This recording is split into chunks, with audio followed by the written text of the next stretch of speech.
In this video, we're going to discover the actual date of Jesus' birth.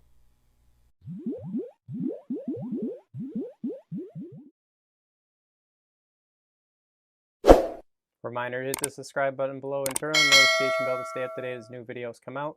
And if you're interested in supporting this ministry, just go to justscripture.org and click on the support page. Last December in 2020, you might have caught some articles that were talking about the upcoming conjunction of Saturn and Jupiter on the winter solstice. They came within 0.1 degree of each other, forming the first visible double planet conjunction in nearly 800 years. You can see this most recent conjunction on any astronomy software, but for me, I'll be using Stellarium in this video.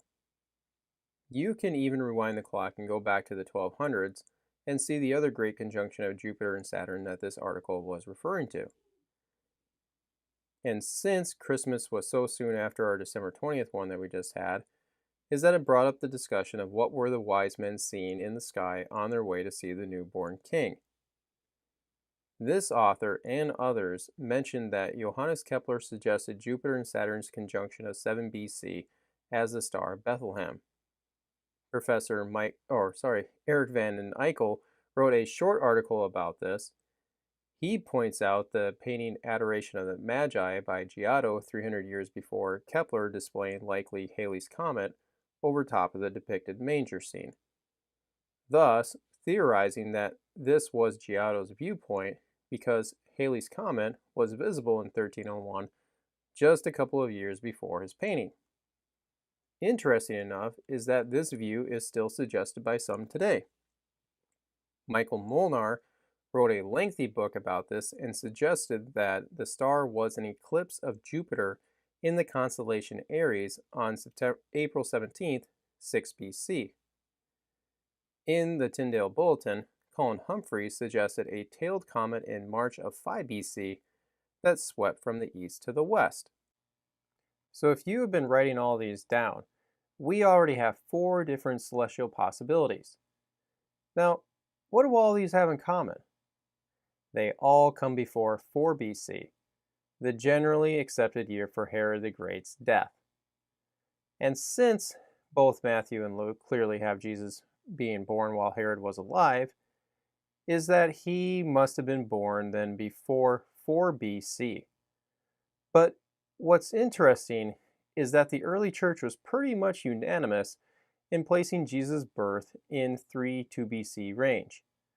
And by the early 6th century is that you have Dionysius inventing the Anno Domini in the year of the Lord system that places Jesus' birth on December 25th, 1 BC, and his circumcision 8 days later on January 1st, 1 AD, since there's no year 0 in our system. Which then begs the question, didn't all the church fathers know that Herod was already dead for a couple of years? Or maybe the question really needs to be addressed to us moderners, is our 4 BC date for Herod's death really accurate? But everyone knows that Josephus dates it there. Everyone knows that. Does he? But before that, I do want to quickly discuss the Scythian monks' dates because it does come up in discussion about the so-called pagan roots of the annual holiday. December 25th being so close to the winter solstice and other pagan festivals that take place around that time is that the typical narrative was that the church, in attempting to Christianize the entire Roman Empire, took these pagan festivals and baptized them into their own Christian ones. The chief one being the festival of Sol Invictus, the unconquered sun. And then when you add on Constantine minting coins of himself in this depiction, is that you have critics will start smearing the two together by saying that, you see, they have the sun worship on Sunday, the day that Jesus rose like the sun rises. So sun and sun sound so much alike, there's got to be a connection.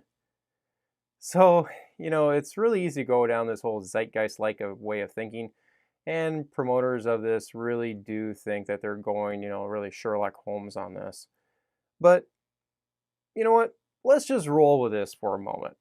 Because you might even get some Old Testament thrown at you, like Malachi 4:2 that says, "The Son, S-U-N, of righteousness will rise up with healing in his wings." And they might even throw Psalm 84:11, "For the Lord God is a sun and shield." And after you throw in, the whole Council of Nicaea in 325 stating that Jesus is God, is that you can see there's a very easy path that a militant atheist can lead others down to, some type of conclusion that Christianity is just the greatest lie ever told.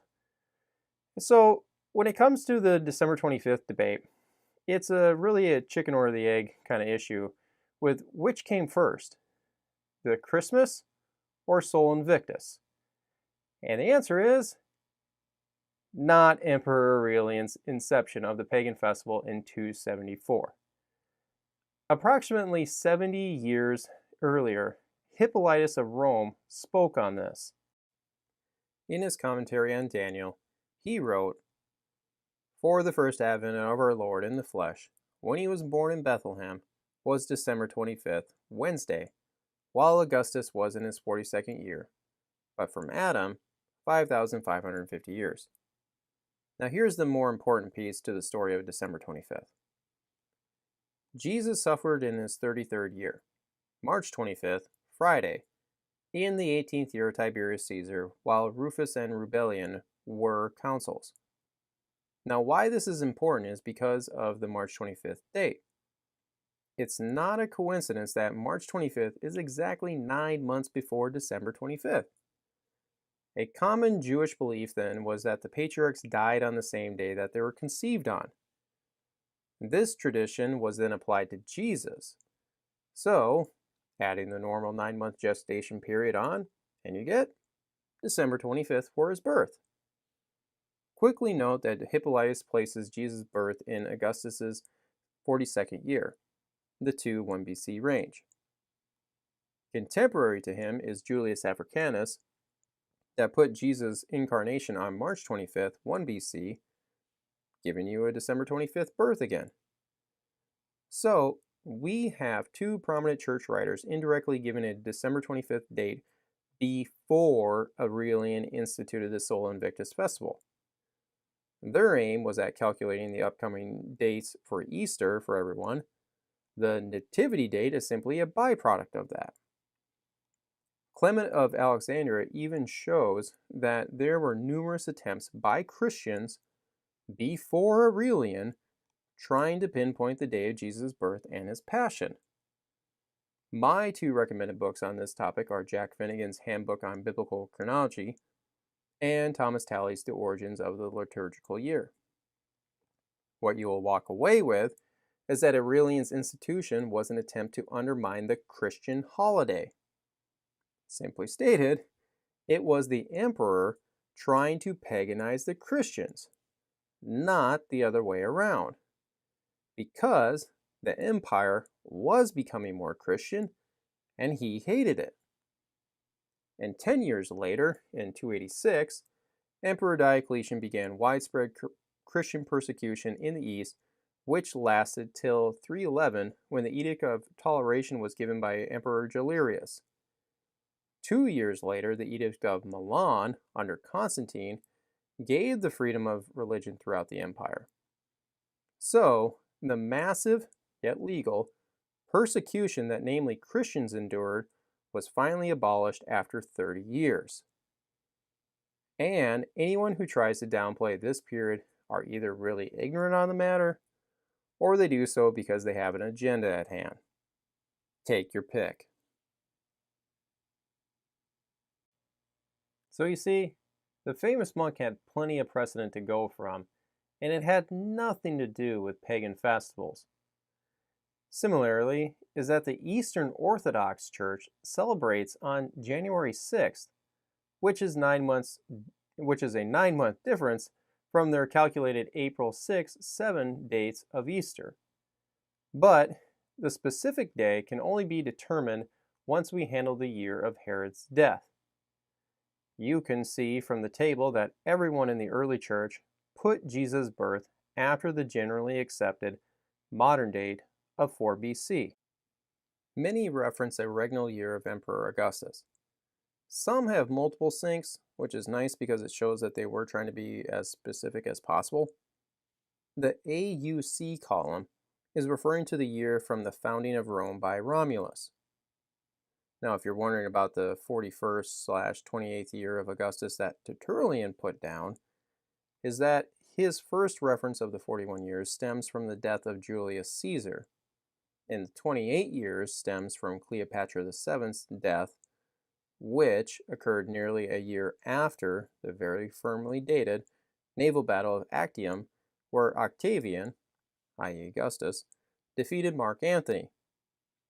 I do say firmly because this event is the most well attested to from the ancient Roman historians, and can be fairly firmly pinned down to September 2nd, 31 BC. Thus, Augustus's reign hinges on this date, and so do other Roman leaders in both directions, which overall gives us these general spans for the Julio-Claudian dynasty after Octavian was given the title of Augustus by the Senate on January 16th of 27 BC. In reference to these emperors, only Luke refers to any of them in the New Testament, and only Luke 3:1 attaches itself to a specific regnal year. And do take note that this reference is for John the Baptist, not Jesus. Now, before you go jumping the gun and simply adding 15 to 14 AD to make 29 AD, is that regnal years started and finished sometimes in the spring or sometimes in the fall. So there's overlap involved, and a 6-month shift in difference between those two is pretty big in chronology. In our 70 years of Babylonian captivity study, is that we had to map Cyrus's years from March to March with an accession counting method being used. This allowed for us to see that the 70th year overlapped part of Cyrus's second and third year. Then we could overlay even more events and see that the first returnees could have returned back in 2 possible years, with the latter fitting the context much better. It's an illustrative example that regnal years need to be broken down into their month-to-month ranges in order to date events more properly, or at least more precise. But when it comes to figuring out what Luke meant by the 15th year, is that we will need to take in consideration both the front end and back end events to know which year he was zeroing in on. Generally speaking, we can have a span of 26 to 29 AD as potential years for the start of Jesus' ministry. Finnegan lists 15 different regnal counting methods that Luke would have had at his disposal. Luke 3:23 says that Jesus was about 30 years old when he was baptized. So, rewinding the clock 30-ish years gives us a window of 5 to 1 BC. Throwing in Herod's supposed death in 4 BC is that you do have a little overlap here, but that's only if you take 26-27 AD as your starting point, which only leaves the 5 BC comet proposal for the Star of Bethlehem. And just to add, is that if you're one who goes with the 33 AD date for the crucifixion, is that you can't say that Jesus was born in 6 to 5 BC, as you are now making his ministry almost last 7 years. So, if you're going with a 29 AD start, 33 AD crucifixion, is that you then have to have a 2 to 1 BC birth date. But that falls after the 4 BC date for Herod's death. So, I hope you can see how all of this hinges on when Herod died. Because by maintaining a 4 BC date is that it forces you in a certain direction, and the only way that you can get out of those chronological handcuffs is by treating the word about in Luke 3:23 very loosely. And sadly, many do that, but should not, because the 4 times that Luke refers to someone's age is that he was being very specific in each case. If he knew that Jesus was 12 years old in chapter 2, then he would know the precise age when he started his ministry. Now, if you're wondering, how in the world can someone still possibly argue for the 12 BC date, as that would make Jesus around 40 years old when he died and with about a 10-year ministry? Simple. Don't bring it up. What? Yeah, I'm not kidding. If you don't bring it up in your article, then you can keep your whole thing looking like a real possibility. I know it sounds lame, but that's honestly what a lot of these guys do. Now, Jerry Vardaman, who went with the 12 BC date, did so in conjunction with saying that instead of Luke 3:1 saying in the 15th year, is that the original wording was the second year of Tiberius, based upon how numbers can be written out in Greek. Is there actually any evidence in favor of his view? No. The ultimate problem for Jerry and others with this is Pontius Pilate. Everyone has Jesus being crucified under Pontius Pilate. Josephus's infamous statement about Jesus has him with Pilate, and even Roman historian Tacitus does in his history work as well. And since Pilate's time frame as prefect is from 2627 to 3637 AD, is then that Jesus' ministry and death has the same lower and upper bound limits to them. Looking back at Luke is that he lists 5 more chronological references to the 15th year of Tiberius, including Pilate being governor. So he was being extremely specific as to what year John started his ministry in, and shortly thereafter, Jesus started his. Caiaphas's time as high priest lasted between 18 to 36 AD, which falls after Vardaman's second year proposal. So it just really does fail in so many ways. The last-ditch effort is to refer to John 8:57, when some Jews were debating Jesus, and quite angrily, mind you, that they said that he wasn't even 50 years old at the time. So the angle here is to say that, 12 BC to 33 AD is roughly 45 years, and that fits into their statement quite well. And they might even throw in, something like Irenaeus' interpretation too. But I'm sorry, are you really going to give more weight to the ticked off Jews in the heat of the moment when debating Jesus about his pre-existence than Luke, the historian, who was intentionally zeroing in the reader to a specific starting year while saying that Jesus was nearly 30 at the time? So, let's just be done even considering this view once and for all.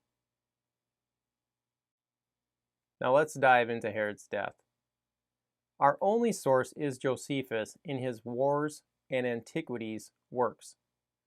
In both accounts, they say that Herod lived 5 more days after he had Antipater, his son and heir, killed. So if anyone thinks that Matthew's massacre of the innocent in Bethlehem is not within Herod's sphere of evil, get real. Now Josephus said that Herod died 34 years after ordering Antigonus to be killed, and 37 years from him being declared king by Rome.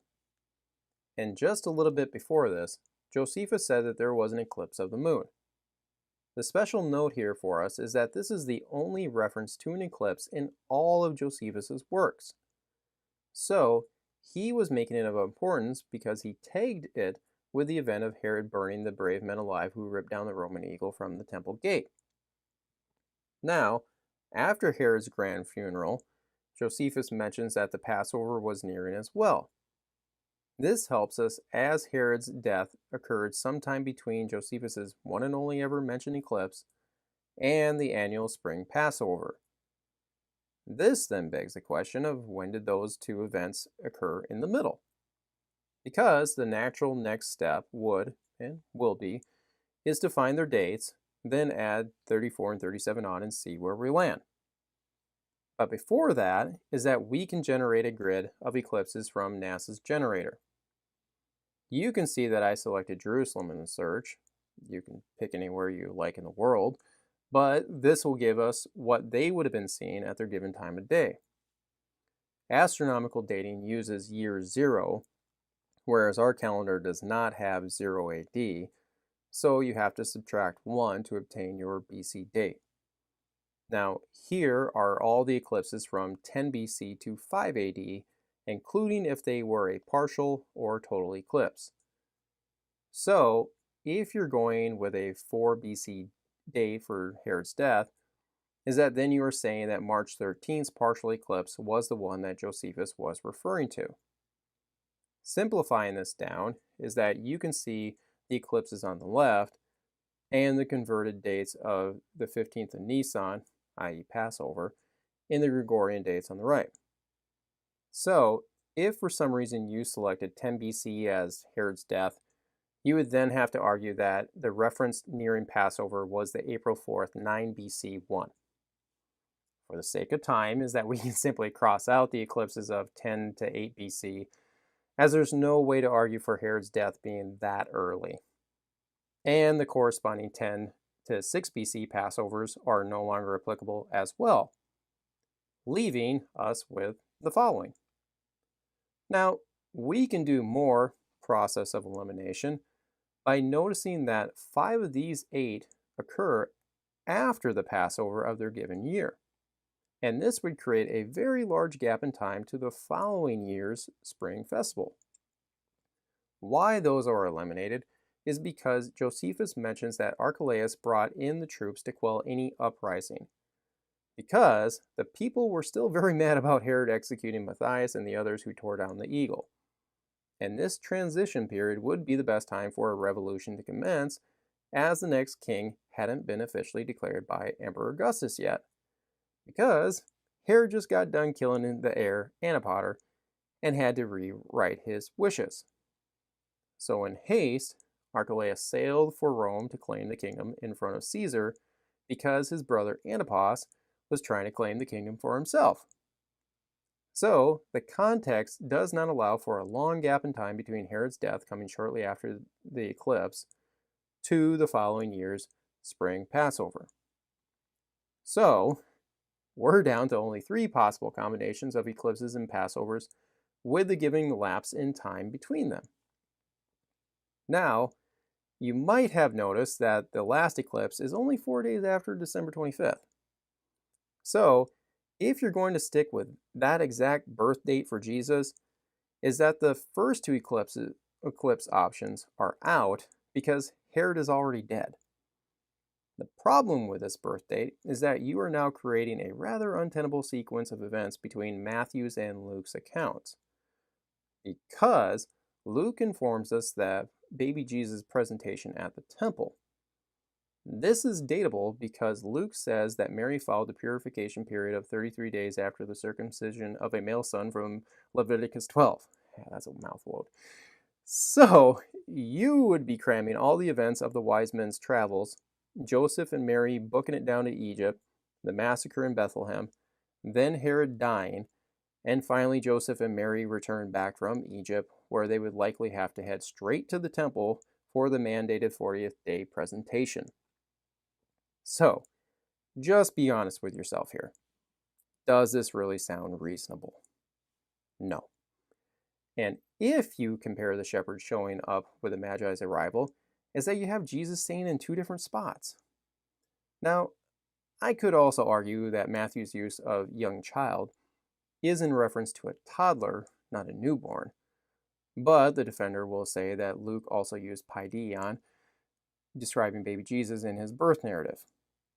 But what really undermines the sequencing of events is the return back from Egypt described in Matthew 2:22. But when Joseph heard that Archelaus did reign in Judea, i.e. Jerusalem, in the room/house of his father Herod, Joseph was afraid to go there. Notwithstanding being warned of God in a dream, Joseph turned aside and took the family north into the parts of Galilee. Sorry to some of you out there, but those dates simply do not work within Scripture, nor in the sequence of Archelaus being declared king by Augustus after the spring Passover. And you just saw that God Himself told Joseph, do not go into Jerusalem. So, putting that one aside, let's now get into the dating of Herod's death. The 4 BC date was basically established in the late 19th century by Emil Schur. His, and others of that view, their main arguments are that Josephus said Herod was named king by the Roman Senate in the 184th Olympiad, when Calvinus was consul a second time and Pollio was consul as well. The 184th Olympiad runs from July 1st, 44 BC to June 30th, 40 BC, as each Olympiad consists of 4 years, and also that you can see that Calvinus and Pollio were consuls in 40 BC. So, adding 37 years on and counting inclusively, meaning that you count 40 BC as a year, is that you land on 4 BC. Next is that Josephus said Herod conquered Jerusalem in the 185th Olympiad when Marcus Agrippa and Gallus were consuls. You can see that the span of the 184th Olympiad, with Agrippa and Gallus serving in 37 BC. So, adding 34 years on and counting inclusively again, is that you land on 4 BC. Next is that there is a 4 BC eclipse available for Herod's death to come shortly after. The added support to this would be to cite Rosh Hashanah's opening statement that the first of Nisan is the beginning of a new regnal year for kings in the spring. So, a Nisan to Nisan reckoning puts the 34th year in 4 BC. And the fourth would be to point out that Archelaus' rule lasted till his 10th year when Augustus banished him to Vienna. Josephus states that this occurred 37 years after the Battle of Actium, which was in 31 BC, so the 37th year falls on 6 AD when Cyrenius took over as governor of Syria, and reversing back 10 years is that it lands you on 4 BC again. So, because of these references, is that the 4 BC advocates place Jesus' birth sometime between 6 and 4 BC. Looks like a pretty good case, right? All the numbers seem to point to 4 BC at first glance, but the 4 BC date has challenges to it because Josephus adds more chronological details to Herod being declared king and his conquering of Jerusalem, starting with the conquering of Jerusalem with its supposed date of 37 BC, is that Josephus said more within the same statement by saying that this occurred exactly 27 years after Pompey's siege of Jerusalem, which occurred in the fall of 63 BC. So this moves the conquering from 37 to 36 BC. The fast, highlighted in pink, lets us know that this happened on the Day of Atonement, which is the 10th day of the 7th Jewish month. Josephus tethers another statement to this by saying that this ended the Hasmoneans' rule of 126 years. 1 Maccabees chapters 6 through 9 put the peace deal with the Romans in 162 BC, and adding 126 onto that gives you 36 BC as well.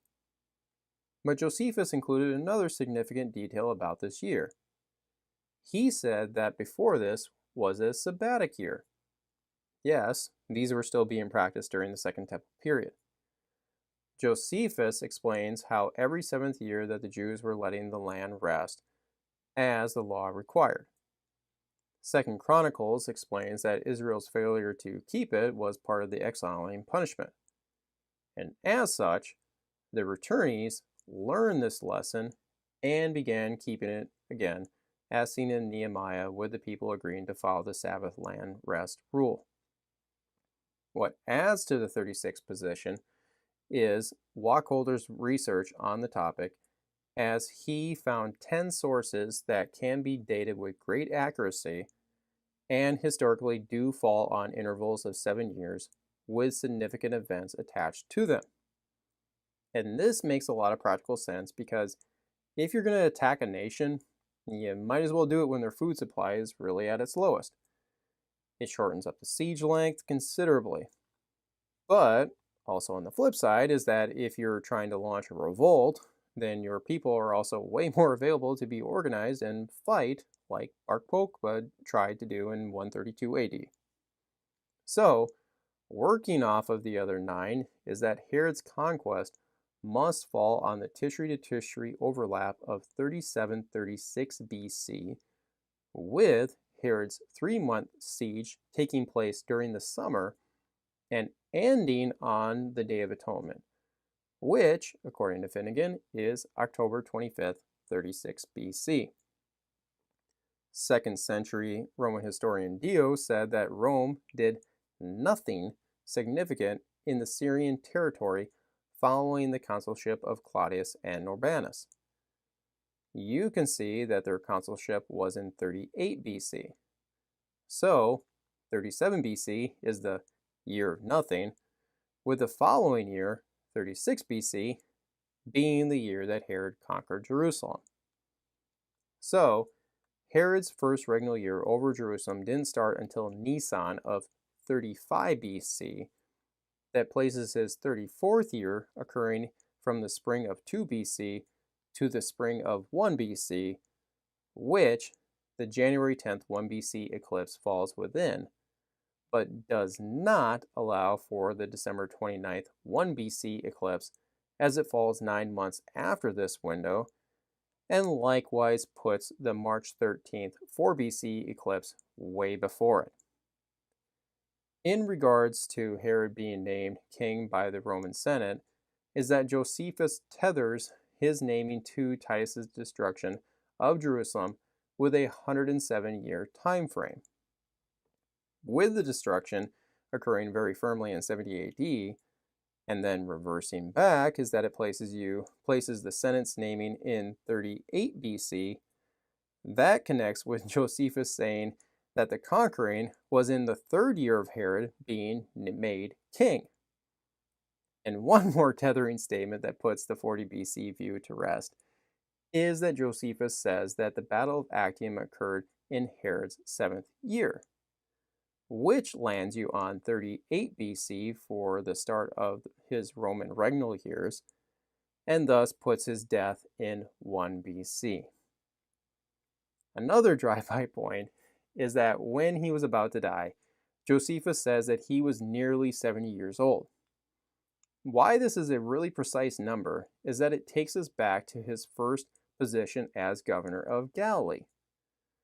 Josephus says that Antipater, Herod's dad, made himself procurator of Judea in the 9th year of Hyrcanus II being the high priest, after Pompey's siege of Jerusalem and being restored back in the high priest position. Adding 8 full years onto this is that it lands you on 55-54 BC. Then, after Caesar sailed back to Rome, is that Antipater made Herod governor of Galilee at just 15 years old, with the included statement that he was very young. Now, since Herod was 15 in 55 BC, is that this makes his 70th or his birth year in 7069 BC. Thus, adding on the nearly 70 years is that it puts you on 1 BC, not 4 BC.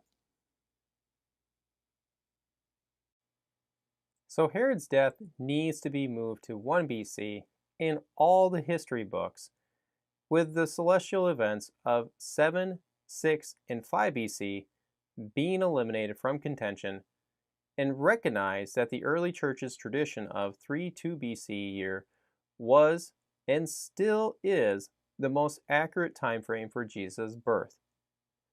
Now, I'm sure there's going to be some that say out there, I don't get to rewrite history. First, you clearly saw that I was simply letting Josephus speak for himself, along with corroborating sources. Next, if you're wondering about Archelaus's 4 BC to 6 AD timeframe, in that it somehow blocks Herod's death going past 4 BC, is that is simply not so, as they were described being co-regents with one another. Archelaus didn't have the same authority as Herod, but Josephus says that Archelaus had long been exercising royal authority before Herod died. You also see Antipater appealing to Herod to spare his life in front of Augustus, as he had already made him king. So, co-regency easily accounts for Archelaus' 4 BC start. And there are plenty of other places in Josephus that demonstrates this as well.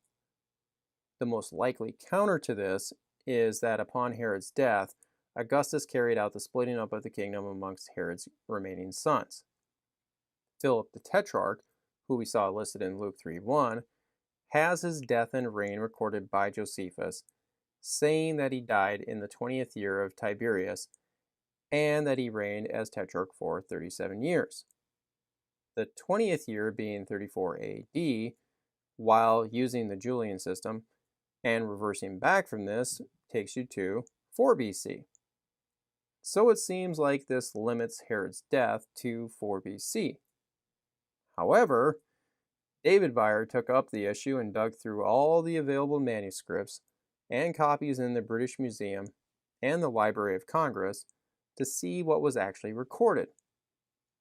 Finnegan writes, David Beyer reported to the Society of Biblical Literature his personal examination in the British Museum of 46 editions of Josephus's Antiquities published before 1700 AD, among which 27, all but 3 published before 1544, read the 22nd year of Tiberius, while not a single edition published prior to 1544 read the 20th year of Tiberius. Likewise, in the Library of Congress, 5 more editions read the 22nd year, while none prior to 1544 records the 20th year. It was also found that the oldest versions of the text give variant length of the reign for Philip of 32 and 36 years. But if we allow for a full 37-year reign, then the 22nd year of Tiberius, 35-36 AD, that this points to 1 BC as the year of the death of Herod. This is therefore the date which is accepted in this present book. Now, if you're wanting to dig into this a little bit more, is that Steinman and Young wrote recently on how Herod's sons also antedated their reigns intentionally to legitimize their authority over the territory. This was not an uncommon practice to have done. Which brings up the next point. I'm not making this stuff up. There are numerous scholars who have and are addressing this crucial period in Roman, Judean, and New Testament history. But I'm sure someone will say, well, what about Josephus's reference to the Olympiads and consulships? Simple. He was wrong. Steinman points out 3 reasons why. Starting with that Calvinus and Pollio were not appointed consuls until October 2nd of 40 BC. This places their consulship more properly in the first year of the 185th Olympiad, not the end of the 184th. Months matter when you get into the weeds of all this chronology stuff. Second is that Appian, in his works, places the context of all the Roman appointments later, which includes Herod's appointment. So he says it's more proper to be in 39 BC. And third is that Steinman points out that the defenders of Schur, Hermes and Miller, recognize that Herod didn't go to Rome until the winter months of 40 BC, thus putting his appointment in the 185th Olympiad, with the very earliest date being late 40 BC, but way more likely in 39 BC. All of this shows is that Josephus was off with his other reference to the 185th Olympiad and consulship reference. And this is why Finnegan converted from the 4 BC position to the 1 BC one after he read Filmer's and Martin's works on the matter. And what I just presented is only level 1 on showing that the 1 BC date is the correct one, and how the 4 BC position is completely untenable, especially when you try and squeeze all the events between the eclipse and the Passover into a 29-day period. It simply just doesn't work. And please, go and read Josephus's accounts for yourself on this. Which leads us to another point, on the eclipse itself. Remember that this is the only eclipse that Josephus ever mentions in his works, and he has a lot of eclipses at his disposal in just a 15-year span. And by looking at the chart, is that you can see that the March 13th 4 BC eclipse was the least in magnitude, while the January 10th 1 BC one was a total eclipse and was observable for a considerable length of time in Israel during the midnight hours. And not just that, this eclipse was a full-bore blood moon, and those carried significant weight in the ancient world as they were typically seen as omens. So, between these two possibilities, which one do you really think that Josephus was alluding to when he tagged Herod's killing of the priests in Antipater and then himself dying shortly thereafter of? Now, this leads us to a really big point. Luke was right. Correcting the date of Herod's death and also seeing that Luke's 15th year of Tiberius reference is referring to 2728 AD, as he was using the Antioch and Syrian counting method of Tishri to Tishri years, because this fits his intended audience of Theophilus. You get 2728 AD with Augustus dying on August 19th, 14 AD, that places Tiberius's first year in the 1314 AD year span. Then, continuing this pattern, is that the 15th year lands you on 2728 AD timeframe. The back-end consideration is the Apostle Paul's chronology. The famed Gallio or Delphi inscription mentions that Gallio was proconsul when Claudius held tribunician rank for the 26th time. Dio's comment on this position shows that under Claudius that these were one-year positions, where with very few exceptions where some did hold it for 2 years in a row. He also mentions that new proconsuls need to set out from Rome by mid-April to go and relieve the current person in the position.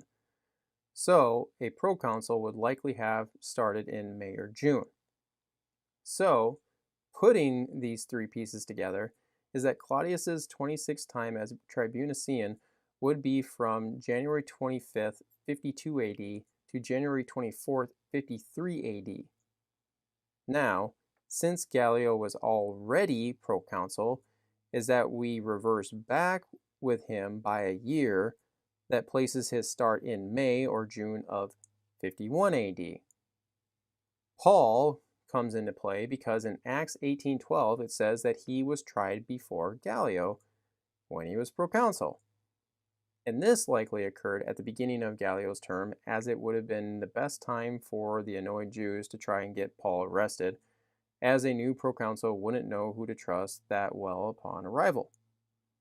Now, just before this, Luke mentions that Paul's time in Corinth was a year and a half during which Claudius had expelled all the Jews from Rome. Suetonius wrote on this and said that Claudius expelled them on the account of Chrestus. Now, is this a reference to Jesus Christ? Well, let's just say the militant critics won't allow for that interpretation because it doesn't play in their mythic narrative. Regardless, Paul's year and a half in Corinth means that he arrived there in 49 AD, after the Jerusalem Council had met in Acts 15. The catch here is that Paul in his letter to the Galatians reflects on this and says that it had been 14 years since he went to Jerusalem for the first time. This provides us with a date for his composition of the letter to the Galatians in 49 AD. But Paul mentions more of his history in Galatians 1:16 through 18, saying that he was already in Arabia for 3 years after his conversion in Acts 9. And then he went to Jerusalem to try and meet with the apostles, but only met with Peter and James, the Lord's half-brother. Acts 9:26 speaks on this as well, with the added note that the others didn't want to see him because they were still afraid that he was likely just trying to trick them so that he could kill them all. But after they learned of his preaching of Jesus at Damascus, is that they sent him up to his hometown in Tarsus. This timeline is strengthened when we go back to Wacholder's list of sabbatical years, because you can see that 48-49 AD was a sabbatical year during which the Jerusalem Council in Acts 15 met. What needs to be understood is that the sabbatical years left many Jews incredibly poor, which is why Paul asked the Galatians for financial support for the poor back in Jerusalem. You see him asking for the same type of request to the Corinthians and Romans at the end of his third missional journey in the 55-56 sabbatical year. What all of this does is that we can reverse back from 49 AD to his conversion in 32 AD, with the crucifixion most likely occurring in 30 AD. The early creedal statement and list of resurrection appearances in 1 Corinthians 15 prohibits critics from saying that the resurrection account and appearances were developed and redacted into the narratives much later on, as this 2-year difference doesn't allow for that to take place. Any militant atheist out there listening to this is that you need to stop with the whole grand conspiracy angle. Dr. Gary Habermas is the go-to scholar on the resurrection debate, and he has many of his works online for free and highlights that Paul's 180-degree switch from murderer to missionary is one of the best apologetics at your disposal, because only a significant event like seeing the risen Lord can account for Paul's dramatic shift from persecutor to champion of the faith. So, indirectly, we are dealing with the authorship debate in all of this. Even under the critical view, Galatians is still considered authentic Pauline in the mid-50s. The Gospels are all after 70 AD because if the Synoptic Gospels, that includes Luke, were written before 70 AD, is that you then have a supernatural predictive prophecy problem on your hands, as Jesus predicted the temple being destroyed 40 years in advance. Another topic for another day. But when it comes to only dealing with Luke's historical accuracy, is that critical scholar and archaeologist William Ramsey admitted at the end of the day that Luke's rendering of history is unsurpassed in respect of its trustworthiness. And this came after his original position is that the gospel was written in the late 2nd century AD and filled with a bunch of historical errors and mythical legends like, the virgin birth, miracles, and the resurrection. So, Ramsey informs us that Luke is spot on in his recorded history. He's a prime example of how one's opinion can and will change if they actually dig into the matter and don't form their opinion from a meme. One more passing point is that when you take in consideration the sabbatical years, is that even more of the gospel account comes to light, because we can fill in the gaps between all these and see that Jesus' ministry very likely launched on a sabbatical year, which is really smart to do as everyone is off from work and large crowds can gather together, follow you around, and listen to your preaching for days on end. Now, all of this transitions us to Luke's census in his nativity story. Here, there are typically three attacks on the account. First, Josephus didn't mention the census, therefore Luke can't be fully trusted. Next one cast doubt on whether or not an actual official census would really force Joseph and Mary to go to Bethlehem to register. And the big one with Luke mentioning that Cyrenius was governor of Syria at this time. But it needs to be acknowledged up front is that if you've been going off of a 4 BC date for Herod's death, then you have been looking at the wrong time period the entire time and have to take a fresh look at the 3 and 2 BC dates. First off, Luke does recognize the more well-known census in 6 AD when Cyrenius took over for Archelaus that coincides with Judas the Galilean leading a small uprising. But does anything look peculiar on this timeline right now?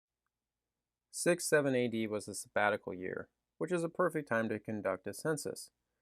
Unlike, 2020 with never-ending survey calls.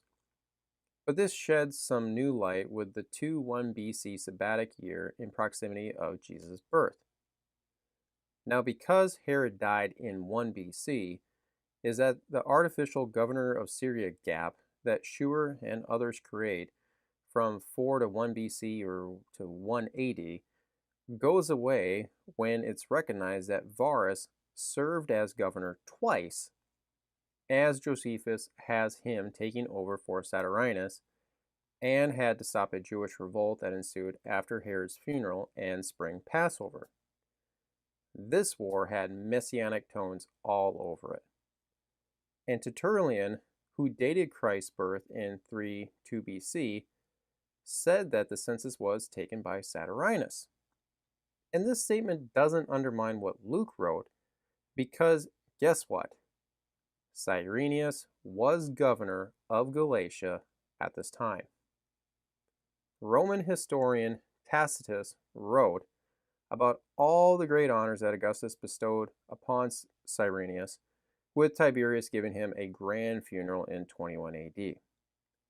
So, Cyrenius had already been governor of Crete and Cyrenaica before his time in Syria. He was named Roman consul in 12 BC, which I hope you understand is a pretty big, huge honor. Next, he led the campaign as governor in Turkey and served as legate in Galatia. Augustus also appointed him as tutor/trainer of Gaius Julius Caesar, Augustus's grandson, to train him up on political leadership because he was inexperienced, but was next in line to be the emperor. Gaius Caesar died in 3 AD, but in that year, Augustus named Cyrenius Duumviri as the joint magistrate of the whole empire with him. Then appointed Cyrenius governor of Syria from 6 to 12 AD when Augustus had enough of Archelaus sucking, and obviously he ended up conducting the local census and taxation after arriving. And on his death, Emperor Tiberius gave him a grand funeral in Rome. Needless to say, this is not some low-level chump here. This is Augustus's go-to man to get big tasks done. So, does a special appointment by Augustus in 3-2 BC to oversee a census really seem out of the possibility? Obviously not. And Ramsey's point remains true that Luke's history is rock solid. So there is no throwing baby Jesus out with the bathwater because of an argument from silence on Josephus's end. But where is the evidence of a census even taking place during this time, right? First, Josephus informs us that there were more than just one governor of Syria at this time. You have Titus named here helping calm the waters between Herod and Archelaus. Then also a man named Volumnius at the same time of Saturninus. And Josephus continued to speak of multiple governors of Syria ruling at the same time while Herod was still alive. Writing about the same time as Tacitus is Justin Martyr, who wrote his first apology, an apologetic work in some respects, and said that Jesus was born when Cyrenius became the first procurator of Judea and could be found in the Roman tax records of that time. The catch here is that Justin was writing directly to Emperor Pius and the entire Roman government because he was more or less begging them to stop the persecution of Christians. So, he was telling them that the proof of his claims about Jesus was to go check their very own records. You don't do that unless it really occurred.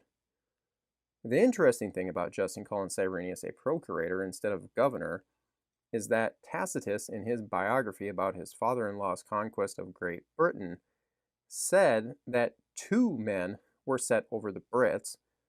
One was a lieutenant, and the other was a procurator. The procurator's job was to handle governing the local properties, like with taxation and taking enrollments. But the neat thing is that Tacitus also called them governors. So, a procurator held the same authority as a governor of a Roman province. But still, where's the 32 BC census proof, right? How about right from Augustus himself? In his autobiography, he talked about how great he was. That included his conducting of 3 censuses in 28 BC, 8 BC, and 14 AD, where the people were registered, and that vows, or you could really say oaths, to him as emperor were to be made by the councils and priests every 5th year. 5th year from the 8 BC census is 3 BC. But look what he adds to this. Moreover, all the citizens, both individual and by their towns, of one accord repeatedly made supplication at all the gods' couches for my health. This matches exactly the description of what Luke said about Augustus' order in 2:1. Augustus also mentioned how he made Cyrenius consul in 12 BC, which was the same year that he was bestowed with the title of Pontifex Maximus. Then, in 2 BC, he instituted the Games of Mars that were played in the Circus Maximus, the Roman Forum, and the amphitheater, and finished building the Temple of Mars. So, you should be thinking Mardi Gras and the World Cup final on roids here. As he was explaining all of this, is that Augustus recounted the Battle of Actium, and that he had all the provinces swear an oath of allegiance to him. Whereupon, in 27 BC, he received the title Augustus from the Senate and the citizens. Recall that Augustus held a census prior to the Roman Senate honoring him with this divine-like title. The note here for us is the order in which this occurred, because the very last thing that he recounted is how in 2 BC he was given the new title Father of the Fatherland, and it was given to him by the whole Roman people. That includes the provinces. The official bestowing of this new title on him took place on February 5th, 2 BC, so the regular people's oath would have been done before this in 3 BC. 2 BC also marked the Silver Jubilee, or 25th year, of Augustus's rule as emperor, and was also the 750th anniversary of the founding of Rome. This provides us with the reasoning why Augustus was throwing the biggest festival Rome had ever had. But, where's the 3 BC whole Roman world oath mandate, right? That comes from 2 sources. The first is in Suetonius' famous work, The 12 Caesars. He reiterated that Augustus held 3 censuses in 28 BC, 8 BC, and 14 AD, and that Augustus required the people to give him the same veneration as to the gods, i.e., deified emperor worship. 258. The whole body of citizens, with a sudden unanimous impulse, proffered him the title Father of his country. So, the whole empire had to revere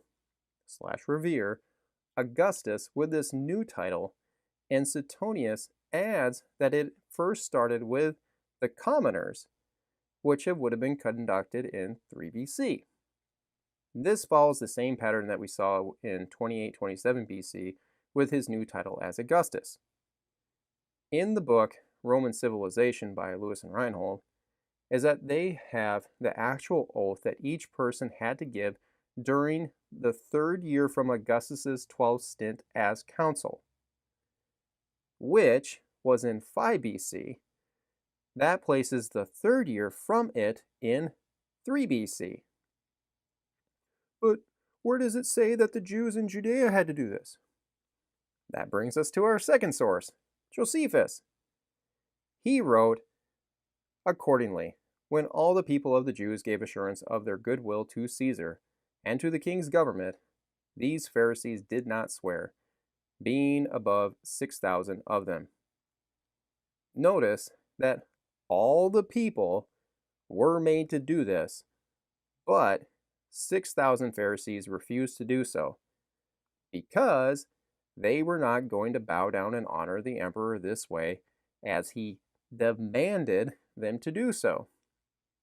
So right there is your 3 BC whole world census that Luke was referring to. And instead of thinking of the normal IRS taxation process here, is that it is better to understand it as the people were being enrolled or registered as swearing allegiance to Augustus and worshiping him as the divine father of the fatherland. The Pharisees didn't take the oath because they were believed to have the foreknowledge of things to come by divine inspiration. They foretold how God had decreed that Herod's government should cease and his posterity should be deprived of it. If you're not hearing Daniel 2, 7, and 9 in this, then please go check out that series. But these predictions were not concealed from Salome, but were told to Herod. This is an absolute death blow to the 4 BC date, as Herod is still alive after the empire-wide oath mandate was given to them in 3-2 BC. Herod was also told how 6,000 Pharisees had perverted some persons about the palace itself. So the king slew such of the Pharisees as were principally accused. He also slew all of those of his own family who had consented to what the Pharisees foretold. So Herod killed everyone involved that believed in this prophetic overthrowing of his kingdom. Gee, why does this pattern of events sound so familiar? And to wrap up the census discussion, is that yes, we have evidence of Roman officials ordering people to return back to their ancestral home for the purpose of a registration. In Egypt, a papyrus has been found in the huge Oxyrhynchus collection dating to 104 AD. It says, "By proclamation of Gaius Vibius Maximus, prefect of Egypt, the house-to-house census having started, it is essential that all persons who, for any reason whatsoever, are absent from their district, be summoned to return to their own hearths, in order that they may perform the customary business of registration and apply themselves to the cultivation which concerns them." Now, if all of that wasn't enough to make you realize that Luke's account is historically reliable and filled with intricate details, then take a look at this. With 27-28 AD being the year when Jesus started his ministry, is that we can get a really good idea when Jesus was born in 3 BC from Luke's opening chapters. Parker and Doverstein's Babylonian chronology book is the go-to here because they point out that when the Jews were in exile in Babylon, is that they adopted variants of the Babylonian names of the months, and also that they started to use the Metonic calendar system that involves inserting an extra month on leap years for their lunar solar calendar, and called the extra month Adar 2, and placed it at the very end of the year before Nisan. They say astronomically that Nisan 1, 28 AD, fell on April 15th. That means that Jesus' first ministry Passover was on April 28th, 28 AD.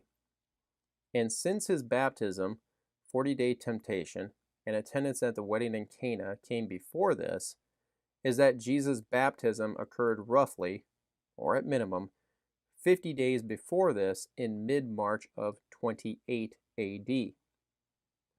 With that approximation is that exactly 30 years back would be mid-March 3 BC.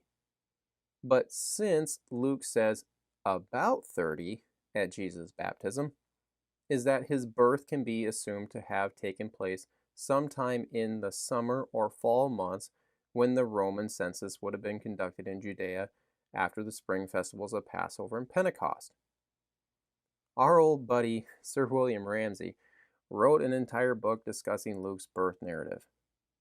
This is in the public domain, so you can read it online or download a copy of it for yourself if you want. In regards to the time of the census, he said that the time of the year had to be carefully considered, and that the winter months had to be avoided, and the day had to be fixed a long time beforehand. He sees in the text that Joseph and Mary's journey to Bethlehem was right about the time when Jesus' birth was about to take place, and also that the spring agricultural season should be avoided as well. So, his conclusion was that the census had to be taken sometime between August and October. But Luke even narrowed it down more with his description of John the Baptist's birth. In the 6th month of Elizabeth's pregnancy, John's mom, is that Gabriel's announcement to Mary took place. Gabriel told Mary that her virgin birth is possible because of God, and informed her that her very old cousin Elizabeth is in her 6th month right now because of God as well.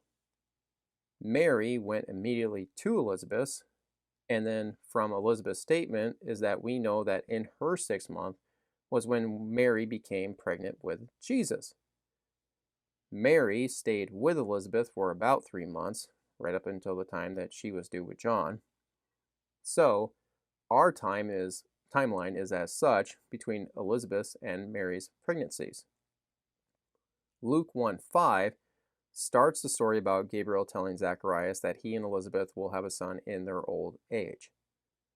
What this shows is that from Zacharias' announcement to Jesus' birth covers a 15 to 16 month period. So, if Jesus' birth was in 3 BC, then the announcement to Zacharias occurred in 4 BC. Now that's the easy part. Because if you're still wondering, well, where's the chronological syncing like in Luke 3:1, is that in 1:5, we have the obvious one with, Herod the Great still being alive. But there's actually a second one. And that one is in reference to Zacharias being of the course of Abijah. And that he was on shift burning incense in the temple when Gabriel appeared to him.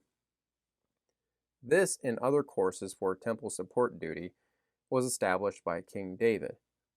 He did this for the tabernacle duty and military by setting up divisions to make everything function a little more smoothly.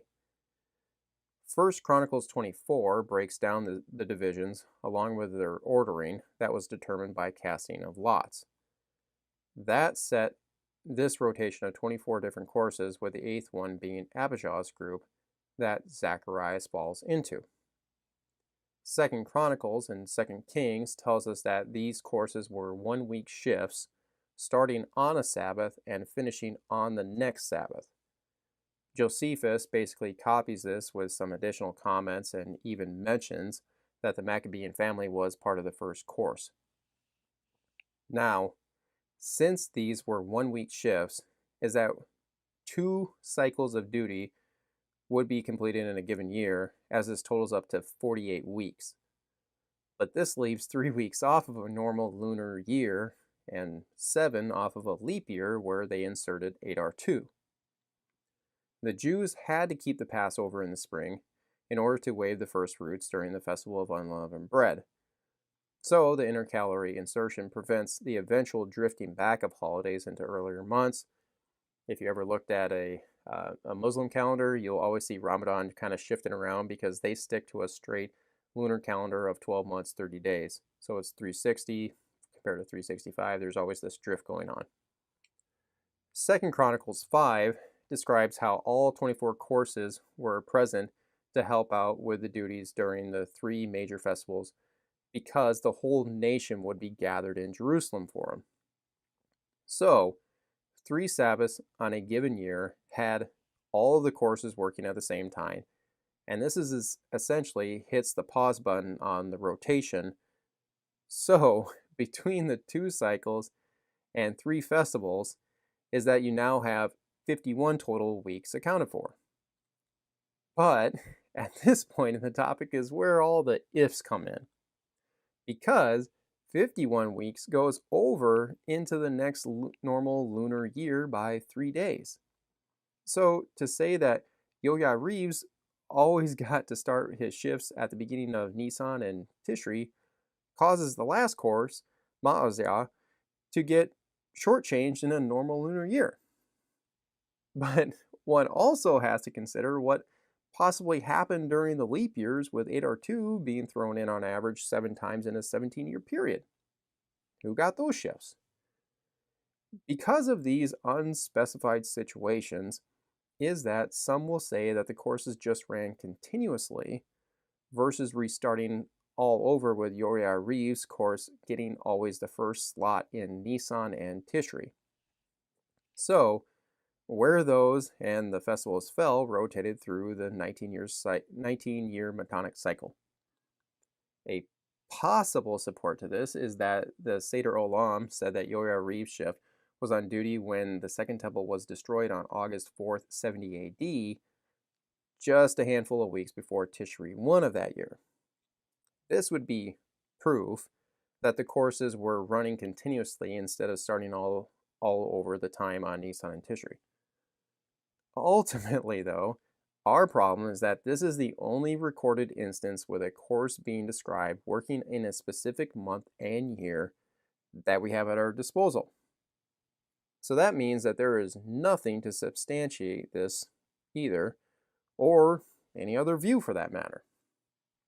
And keep in mind that this is coming from the same author who reduced the Persian Empire down to only 52 years with only 4 kings to make his Daniel 70 weeks view look correct. So, how much weight can you give him about Yoria Reeves' course being on duty during the destruction? I wouldn't say a whole lot. But in chapter 2 of Martin's The Star That Astonished the World book, that is also free on askelm.com, is that he points out that Luke 6:1 in the KJV, referring to a second Sabbath after the first, or simply said, the second first Sabbath. This could be Luke referencing Tishri's first Sabbath that would be starting the second cycle of courses in the given year. And to keep adding to that train of thought is that Acts 13:42 references the next Sabbath. But what it could be really read as is the between Sabbath. That would be in reference to the festival Sabbaths that pause the course's rotation of temple duty. This follows the same Lucan use in the 4 other spots in his Gospel and Acts. So, if we are working from Luke alone, is that Yoria Reeves' course got to take the first slot every year on Nisan and Tishri with the festival week Sabbaths, pausing the rotation until the following Sabbath after the festival was conducted. That then means that we could do some pinpointing with the announcement to Zacharias starting in Nisan of 4 BC.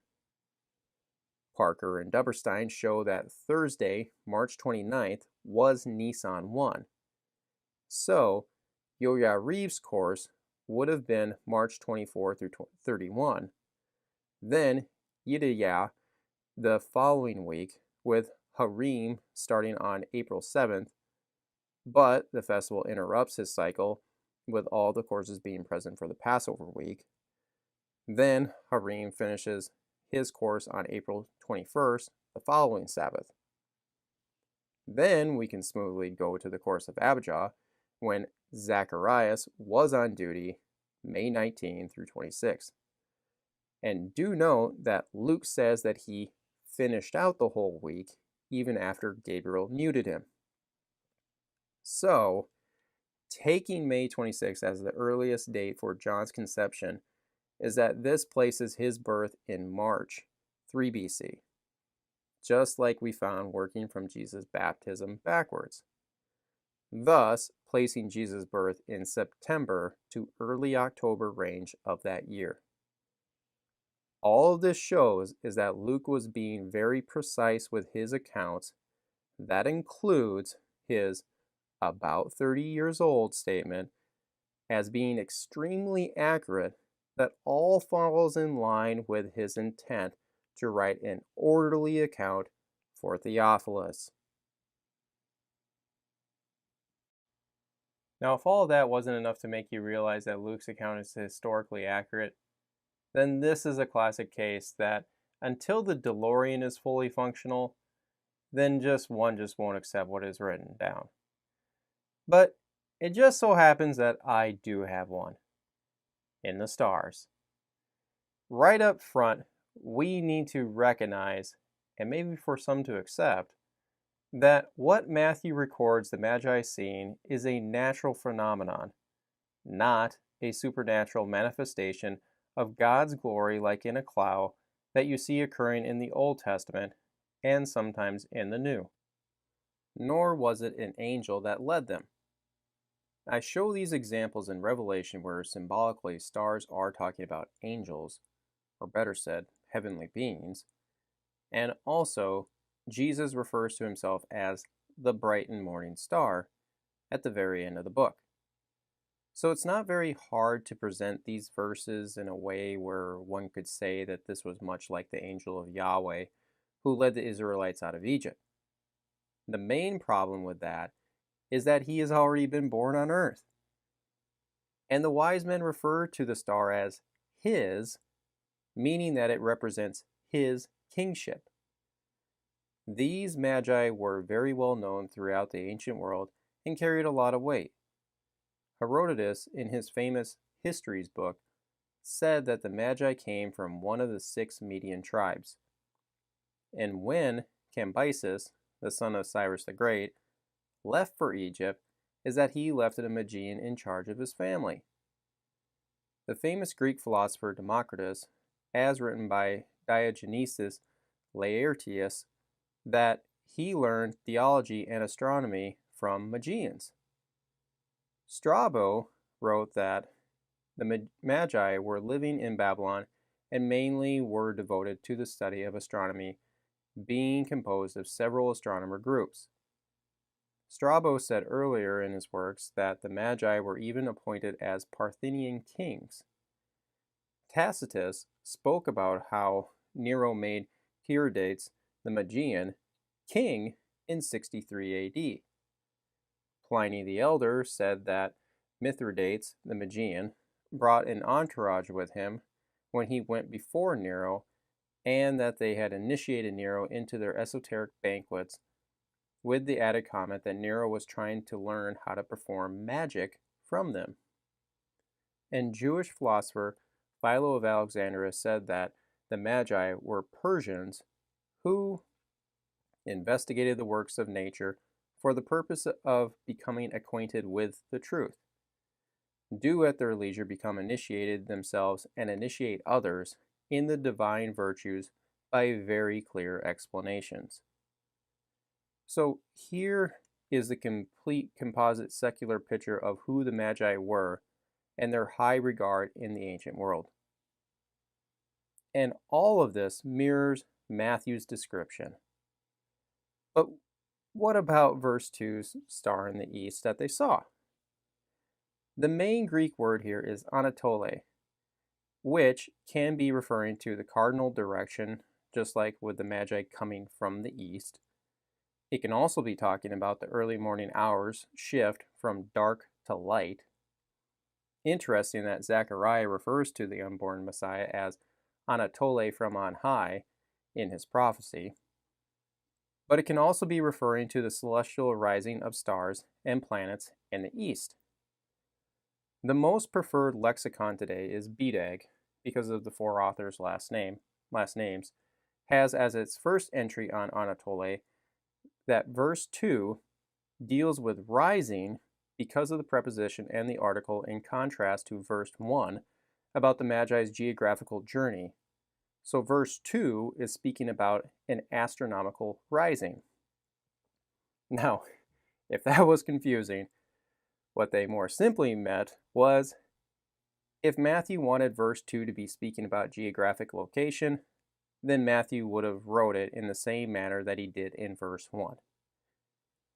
Contemporary to Matthew was Philo, who used Onatello when describing celestial objects rising, which is why more modern versions will say rose or rising of the star that the Magi saw. I like the NSRV wording by saying that the Magi observed its rising, which is exactly what astronomers do. And all of this fits as Herod was probing them about when exactly they saw the star appear at its rising.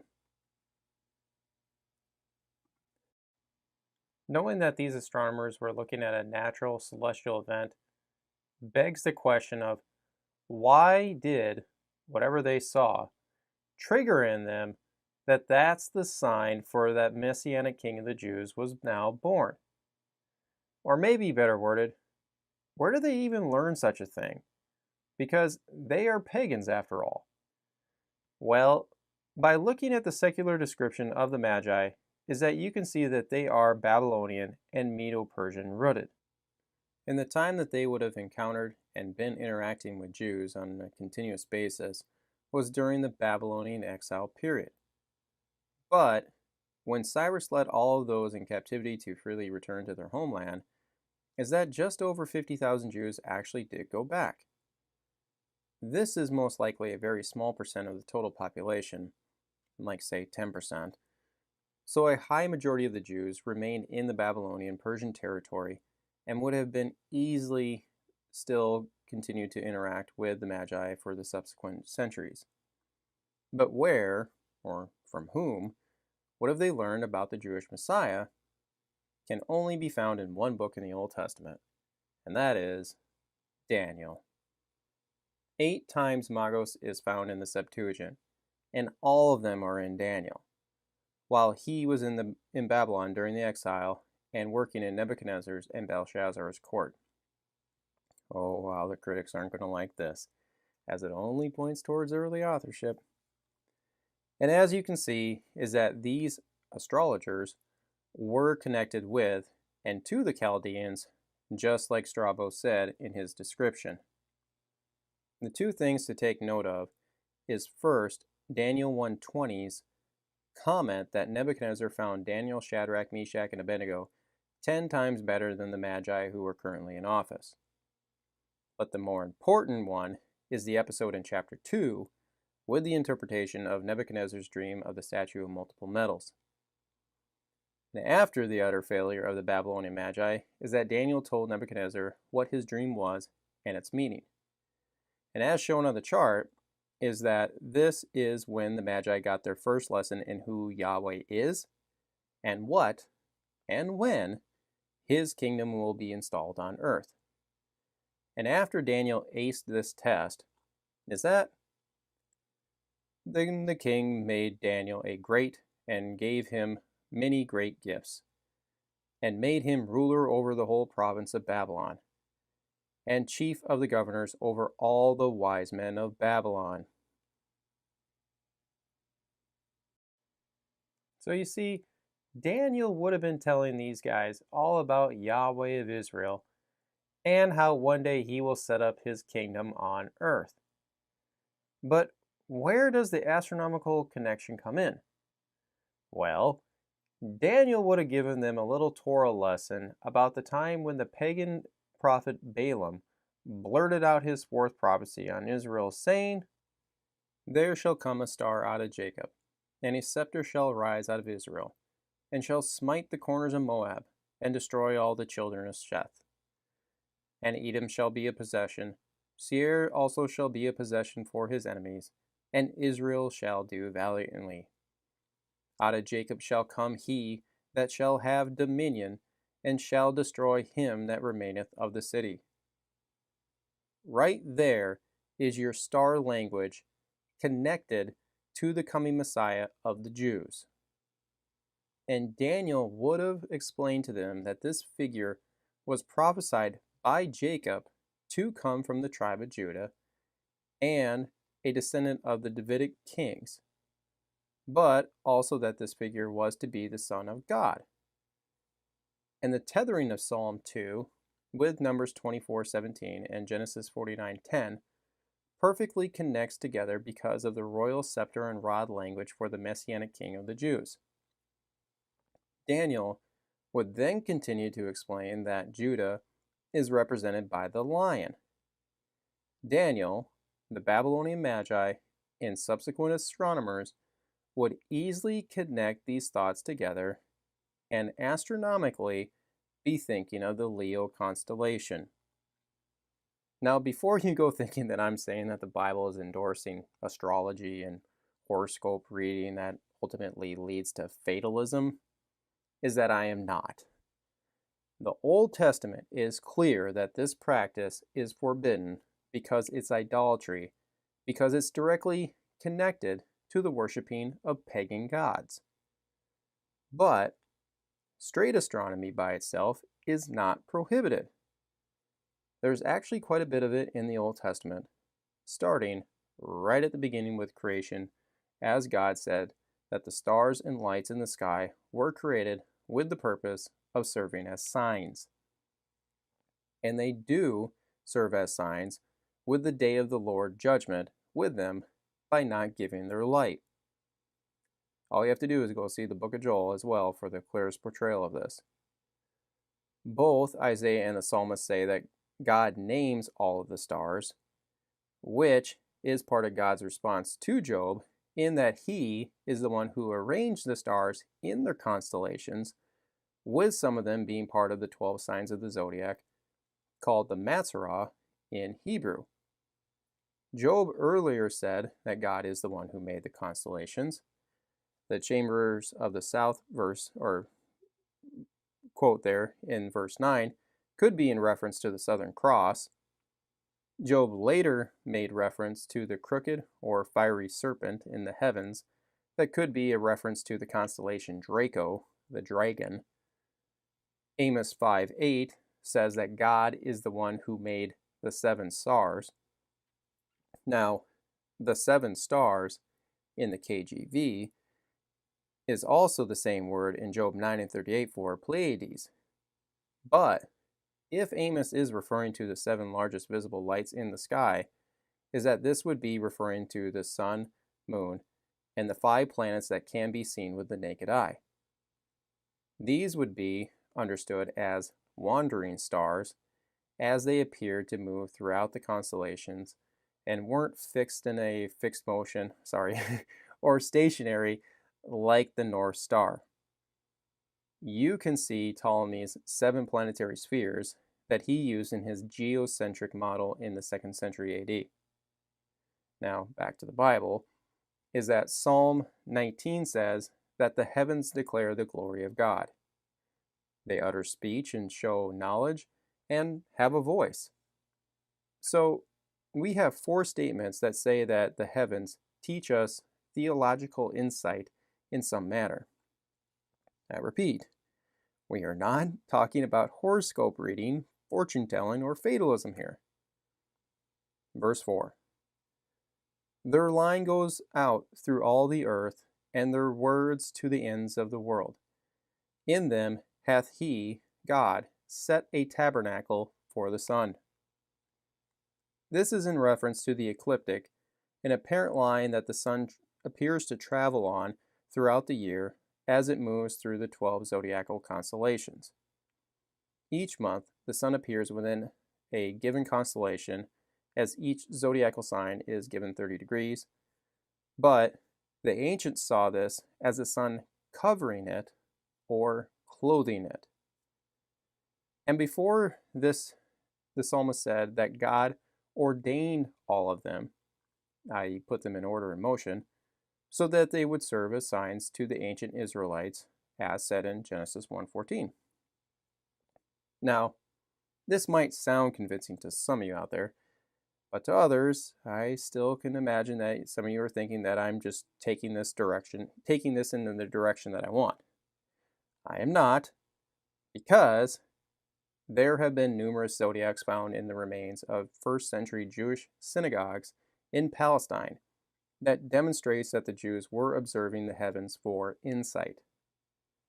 So, when Daniel was explaining to the Magi about the Messianic King's future coming, is that he connected it to the Leo constellation that represents the tribe of Judah, and all of them would immediately think about Regulus, the brightest star in the Leo constellation, that is known as the King Star in every ancient Near Eastern culture.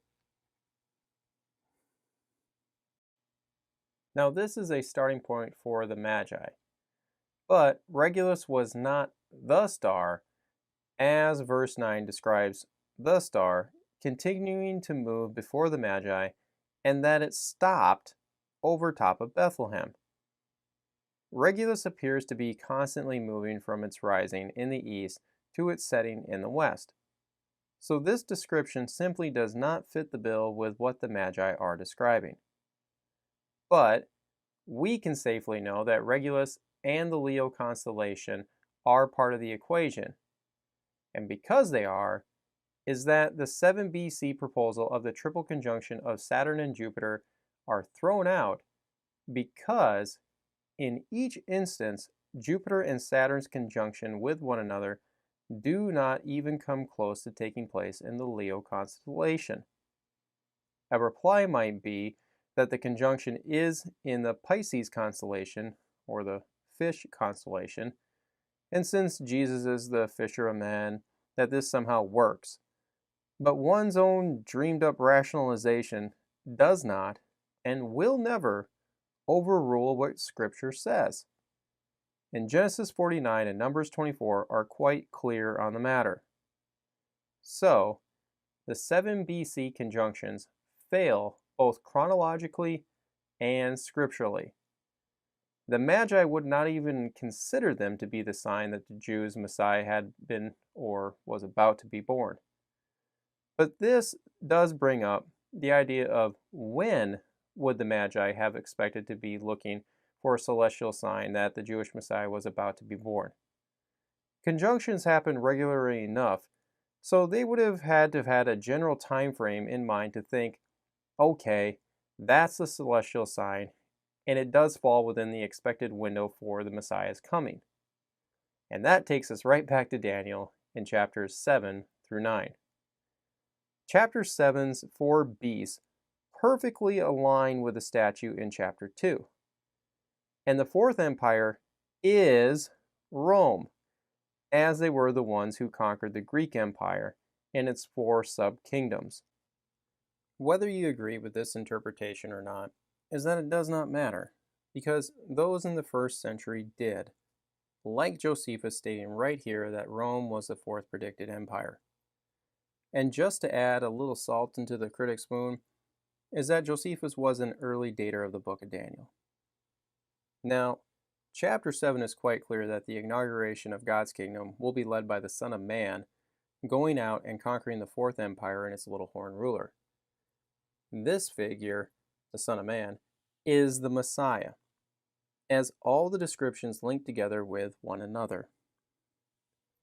Chapter 8 comes into play with its prediction of a little horn rising up within the Greek Empire, which was ultimately fulfilled with Antiochus Epiphanes IV.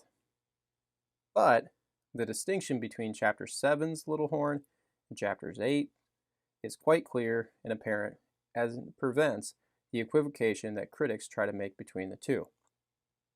Chapter 8 is also important as it shows that Daniel's vision of the ram and goat were astronomical signage of the Persian and Greek empires. This is further validation that celestial signage is biblically okay as long as it's rooted in God's Word. Chapter 9, 70 weeks, is the main chronological determinant that the Magi would have been using to get a general time frame for the Messiah's arrival. Of the 6 points, the everlasting righteousness language tethers itself to chapter 2's and 7's description of the everlasting kingdom that will be ushered in upon its conquering of the Fourth Empire. And when you tack on the 490 years from the 70 weeks, is that your window for the Messiah's arrival is between the late 1st century BC and the early 1st AD. And that's working with a modern chronology system in mind. Critics and rabbinic Jews are not going to like that I'm applying the 70 weeks to the Messiah. But sorry, you have a 1st century secular source problem to overcome. Suetonius, in his book on Emperor Vespasian, wrote that a firm persuasion had long prevailed throughout all the East, that it was fated for the empire of the world at that time to devolve on some who should go forth from Judea. This prediction referred to a Roman emperor, as the event showed, but the Jews applied it to themselves. The references makes it clear that the Jews were thinking of the Fourth Empire's destruction at the time using the 70 weeks prophecy. Tacitus also said that various portents had occurred at this time, that is around 70 AD, but so sunk in superstition are the Jews and so opposed to all religious pagan practices that they think it wicked to avert the threatened evil by sacrifices or vows. Most people held the belief that, according to the ancient priestly writings, this was the moment at which the East was fated to prevail, and that they would now start forth from Judea and conquer the world. This enigmatic prophecy really applied to Vespasian and Titus, but men are blinded by their hopes. The Jews took to themselves the promised destiny, and even defeat could not convince them of the truth. Again, this is a clear demonstration that the Jews were expecting God's promised kingdom to come in and conquer the Roman Empire at this time. And this can only come from Daniel 2, 7, and 9. And Josephus confirms this belief as well, with the prophecy being fulfilled with the destruction of the city and the temple from Daniel 9:26. But the 1st century Jews also believed from their sacred writings how, about that time, one from their country should become governor of the whole earth. And earlier in our discussion on Augustus's oath is that there was an allusion to the 70 weeks made by Josephus when he described the Pharisees telling the people that Herod's government was prophesied to be destroyed.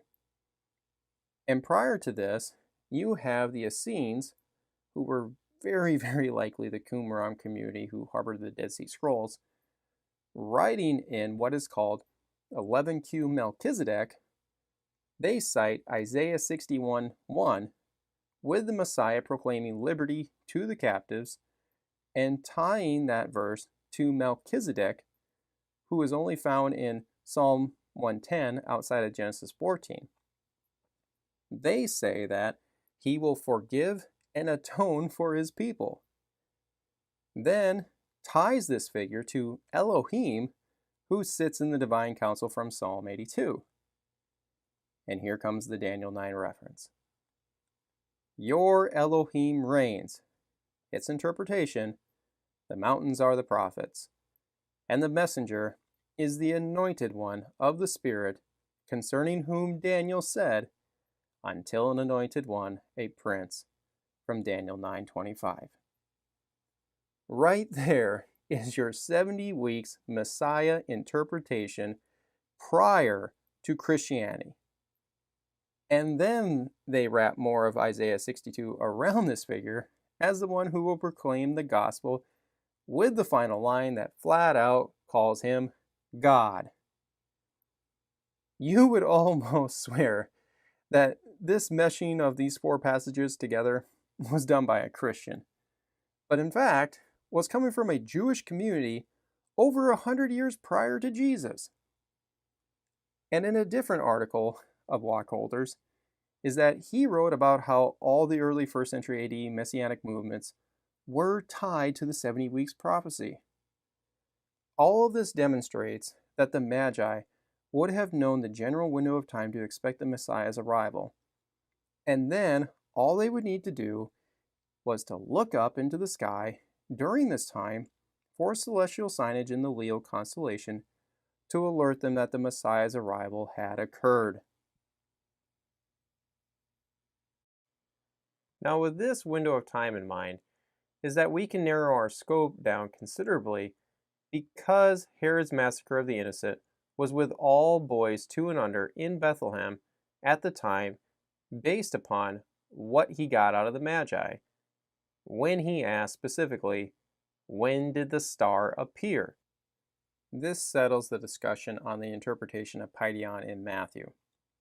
Luke's story is about baby Jesus, while Matthew 2 is referring to toddler Jesus being about a 2-year-old at the time of the Magi's arrival, which matches Luke's 3 BC birth date, as this points to the star's appearance in 3 BC as well, with the Magi's arrival coming shortly before Herod's death.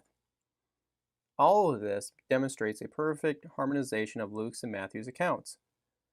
Luke 2 occurs during the fall of 3 BC, while Matthew 2 picks up in late 2 BC, before the January 10th, 1 BC eclipse, with Herod's death occurring shortly thereafter, with Joseph and Mary returning from Egypt and moving back to the city of Nazareth in the summer of 1 BC, after the Jewish revolt had been stopped by the Roman army, after Herod's funeral around the Passover season. Now, I got a feeling that some of you, likely critics, are saying, but that timeline creates a contradiction between Luke's and Matthew's accounts, because Luke says that they went home after 40 days, while Matthew makes it sound like the Magi showed up right when Jesus was born. Well, we've already shown that Herod's own words negate that with the 2 and understatement. And this is an instance when the Old Elizabethan isn't the best wording for us to go off of. We simply have a conjunction here.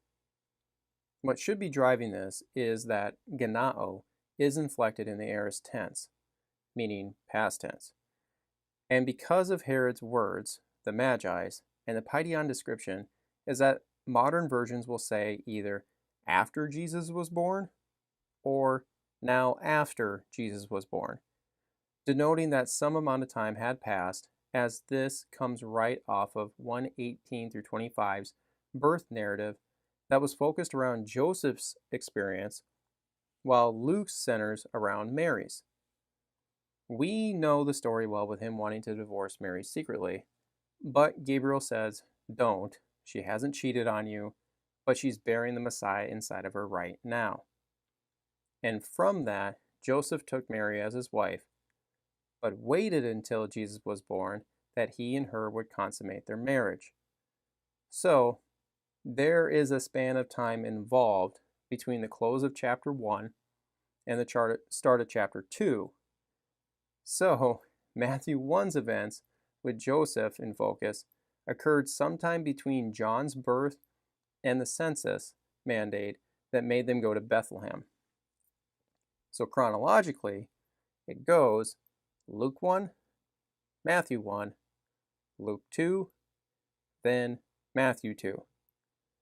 Both accounts are still in perfect harmony with one another, which maybe you have now started to realize that Luke and Matthew are describing 2 different times that Mary went to Bethlehem. But why would she be there twice? I'm sorry, but if that really sounds like a contradiction to you, then you are desperately grasping at straws to make the 2 accounts sound like they're contradictory to one another. Have you ever gone to the same town twice in your life? Yeah, So you already see, kind of how foolish this line of thinking is. But why was she there? I mean, it just sounds like Matthew is putting her and Jesus back into Bethlehem, so it's fulfilling Micah 5:2 to them. Wrong again. There's a really good reason for Mary to be back in Bethlehem at this time. But since we don't know what time that is quite yet, is that I can't reveal it to you. And that's where the star does come back into our discussion. Because the Magi and Herod informed us that the star appeared in 3 BC. So, the simple question is, was there any celestial signage in the Leo constellation with Regulus in 3 BC? And the answer is, oh yeah, it lit up like the 4th of July. And it started with the star's helical rising in the east, as Herod was asking for the specific time that the star appeared. Helical rising, or star rising, of a star occurs annually when it briefly becomes visible above the eastern horizon at dawn just before sunrise, after it has spent a season behind the sun, rendering it invisible. So you can see how this matches the description from the Magi and Herod. Michael Molnar, in his work on the Magi and the star, confirms this. Molnar says that the star was Jupiter and its helical rising on April 17, 6 BC in the Aries constellation. Remember that the ancients saw the 5 visible planets as wandering stars, and it makes total sense that Jupiter, the king planet, is the star that the Magi were referring to, as it's the 3rd brightest object in the night sky behind the moon and Venus. I think most know that Jupiter was the king god of the Roman pantheon and the equivalent to Zeus in the Greek pantheon. The planet was also called the star of Jupiter and meant to the Greeks as the shining one or blazing star. Molnar confirmed Matthew's wording to be stock astronomical wording for helical risings in the ancient world. How you know that it was Jupiter's annual rising was if it preceded the sun by 12 degrees. Now, Molnar picked April 17, 6 BC because he was working off of a 4 BC date for Herod's death. He also looked into the numismatic coinage of the day and saw connections between Aries and Herod's territory. As you can see in the picture, is that Jupiter is 12 degrees away from the sun at sunrise on April 17, 6 BC in the Aries constellation. But Molnar's view fails because he is working off of the wrong year for Herod's death, and scripturally, we know that the star needs to be connected with the Leo constellation, and also that Daniel has already connected the Persian Empire with the Aries constellation. In 5 BC, Jupiter's helical rising was in the Taurus constellation. Then, in 4 BC, it was in the Gemini constellation. Does anyone want to take a guess in which one it rose in 3 BC? That's right, the Leo constellation. Now, if you have some goosebumps with this, just wait, because it's going to get pretty cool from here. But just to show is that in 2 BC, Jupiter's helical rising was in the Virgo constellation. Now, going back to the August 1st, 3 BC rising, is that it's perfect, as it's right when we expected the Roman census, i.e. the oath mandate, to have been conducted in Judea. Now watch what happens in the next 11 days. Venus and Jupiter form a conjunction on August 12th. Then Jupiter continued toward the Leo constellation and joined Regulus on September 14th, 3 BC, right in the window that Luke described Jesus' birth taking place in. But the show was far from over, as Jupiter appears to reverse course and joins again with Regulus on February 17th, 2 BC. But just keep watching, because Jupiter again appears to reverse course, and for a third time joins with Regulus on May 8th, 2 BC. This back and forth could have been interpreted by the Magi as some type of crowning effect over Regulus. But the show wasn't over, as Jupiter remained in Leo, is that then Venus appeared to be closing in on it again on June 17th, 2 BC, and on the ground level, they would have fused together as a single object and became the brightest sign that the Magi would have ever seen in the West. Guys, the great conjunction of Saturn and Jupiter that we just had on December 20th, 2020, pales in comparison to this. And actually, we could see, a Jupiter Venus one coming up soon on February 11th and 12th, 2021, if you like to go out and see it in the night sky. But in regards to the June 17th, 2 BC one, is that you would need elvish eyes to see the 0.04 degree separation between the two. Robert Sinnott wrote in Skying Telescope that this would have been a brilliant double star, and the fusion of the two planets would have been a rare and awe-inspiring event. And at this point, the Magi would have known that it was time to pack up the camels and head to Jerusalem. Now, all of this celestial signage was obvious to them, and now to us as well. But if you're still hesitating on the idea of Jupiter as the star, because it sounds a little too pagan to you, is that you need to put the whole Greek and Roman side of this whole thing out of your head and put in what the Hebrews referred to it as. And that is Zedek, which means righteousness. Shay Tucker wrote a nice, concise article on the Hebrew names of the planets that can be found on Cambridge's website. He points out that in Hebrew astronomy, that they too understood the planets as walking stars, and Jupiter was named Zedek by the Hebrew astronomers. Tucker references a tradition that talked about Jupiter shining during Abraham's battle in Genesis 14 with Chedorlaomer. The tie-in piece for us with that story is the reference to Melchizedek, king of Salem and priest of El Elyon, who blessed Abraham. Melchizedek's last part of his name is Zedek, and this name only gets brought up in one other place in the Old Testament, and that is in Psalm 110.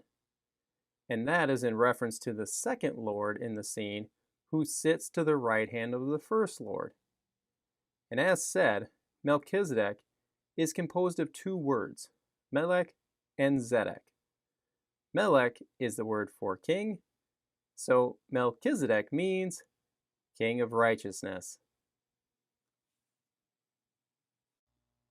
Now take this back in our celestial signage discussion. You would have righteousness rising in Leo on August 1st, 3 BC, in the Magi's eyes, and with the three Regulus and Jupiter conjunctions, is that since Regulus is the king star, is that Melech and Zedek would be joining over and over again. That would evoke Melchizedek from Psalm 110 to ring in their heads. Now, if you think that I'm forcing the issue here, just hold on. But before this, is that if you were wondering how in the world did it look like Jupiter was moving back and forth in the sky like that, is because of the illusion of what is called retrograde motion. This happens when two planets, in our case, Earth and Jupiter, come in opposition of one another. Our two orbits here show the Earth currently behind Jupiter in its orbit around the Sun, kind of like, two track runners running in their lanes. But since we, the Earth, are closer to the Sun, is that we eventually appear to catch up to Jupiter. This goes for other planets as well. If we look straight at Jupiter, is that it looks like it's, right beside the given clip art blue star. But as Earth catches up to Jupiter, is that the new line of sight makes Jupiter now appear to be moving away from that blue star. This apparent movement would continue to be observed in the subsequent days and months. So, us Earth dwellers, including the Magi back then, would see Jupiter wandering back and forth in the sky, regardless if you're under the ancients' geocentric mindset or today's Copernican heliocentric one. So, just to see this in a smooth transition, here you go.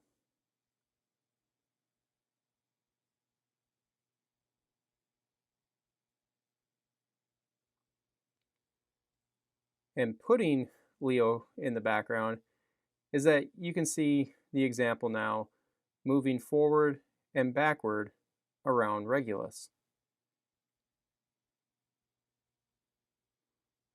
And that's why Molnar has Jupiter zigzagging on the Aries coin with its description of dates when Jupiter appeared to reverse course.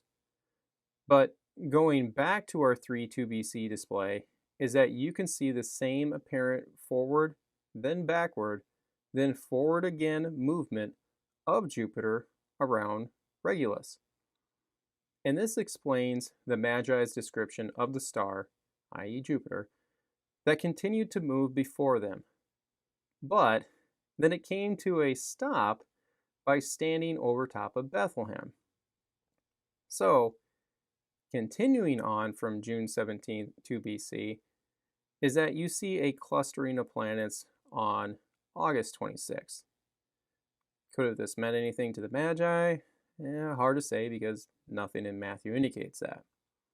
Mercury was the messenger of the gods, the equivalent of Hermes to the Greeks, and Mars being the god of war, equivalent to Ares. So, maybe it's possible, but I personally am not going to make too much out of this. But it is worth showing that there were other planetary conjunctions and clustering going on that could have meant something to the Magi, especially with their pagan background. But after the third conjunction of Jupiter and Regulus on May 8th, 2 BC, is that Jupiter continued to move forward in the sky, meeting with Venus on June 17th. Then we see that clustering on August 26th. And as it kept moving forward, is that at this point, we are looking for the retrograde to kick in.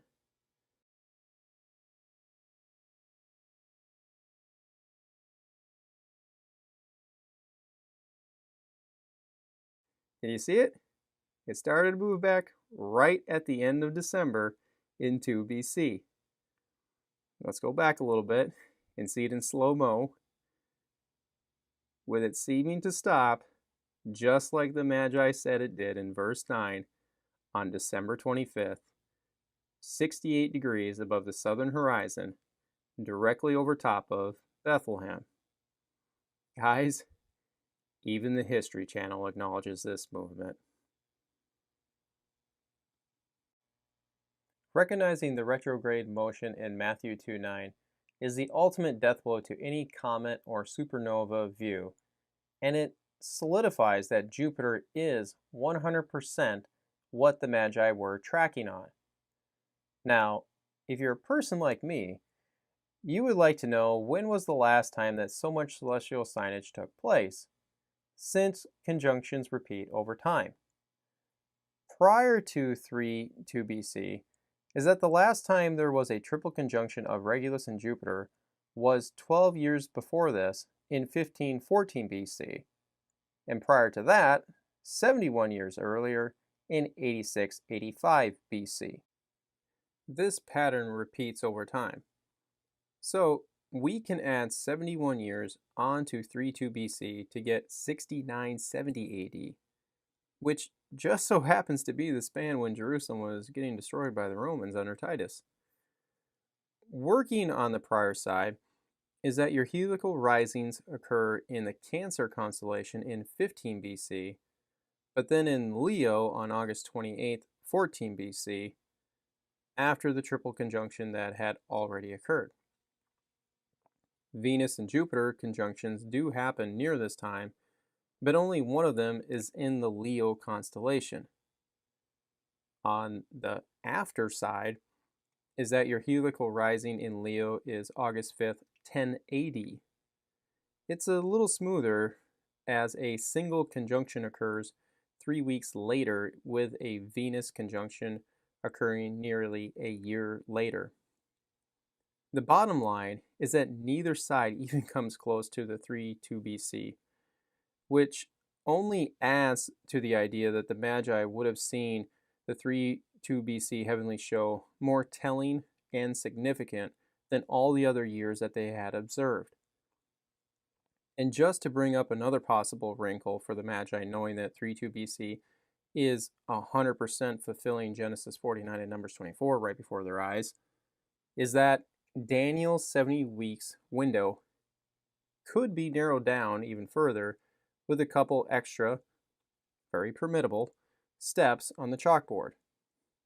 First is that we can eliminate the first two as nothing celestial significantly was going on and from those time periods, so we can just get rid of them. The last two, however, is that we can do some reversing back by first recognizing that Daniel 9:25 has the Messiah's arrival at the end of 69 weeks, not the full 70. So, instead of adding 490, you could just add 483, 1 week of years less. That gives you a 27 to 29 AD span.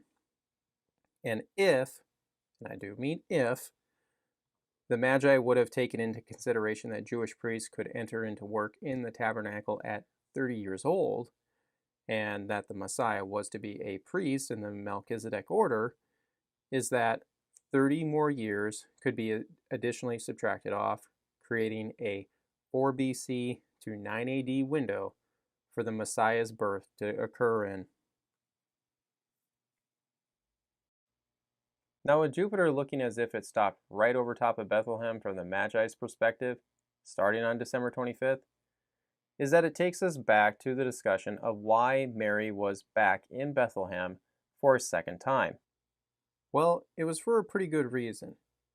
She was there because she was celebrating Hanukkah, the festival that celebrates the rededication of the temple after Antiochus Epiphanes IV desolation of it.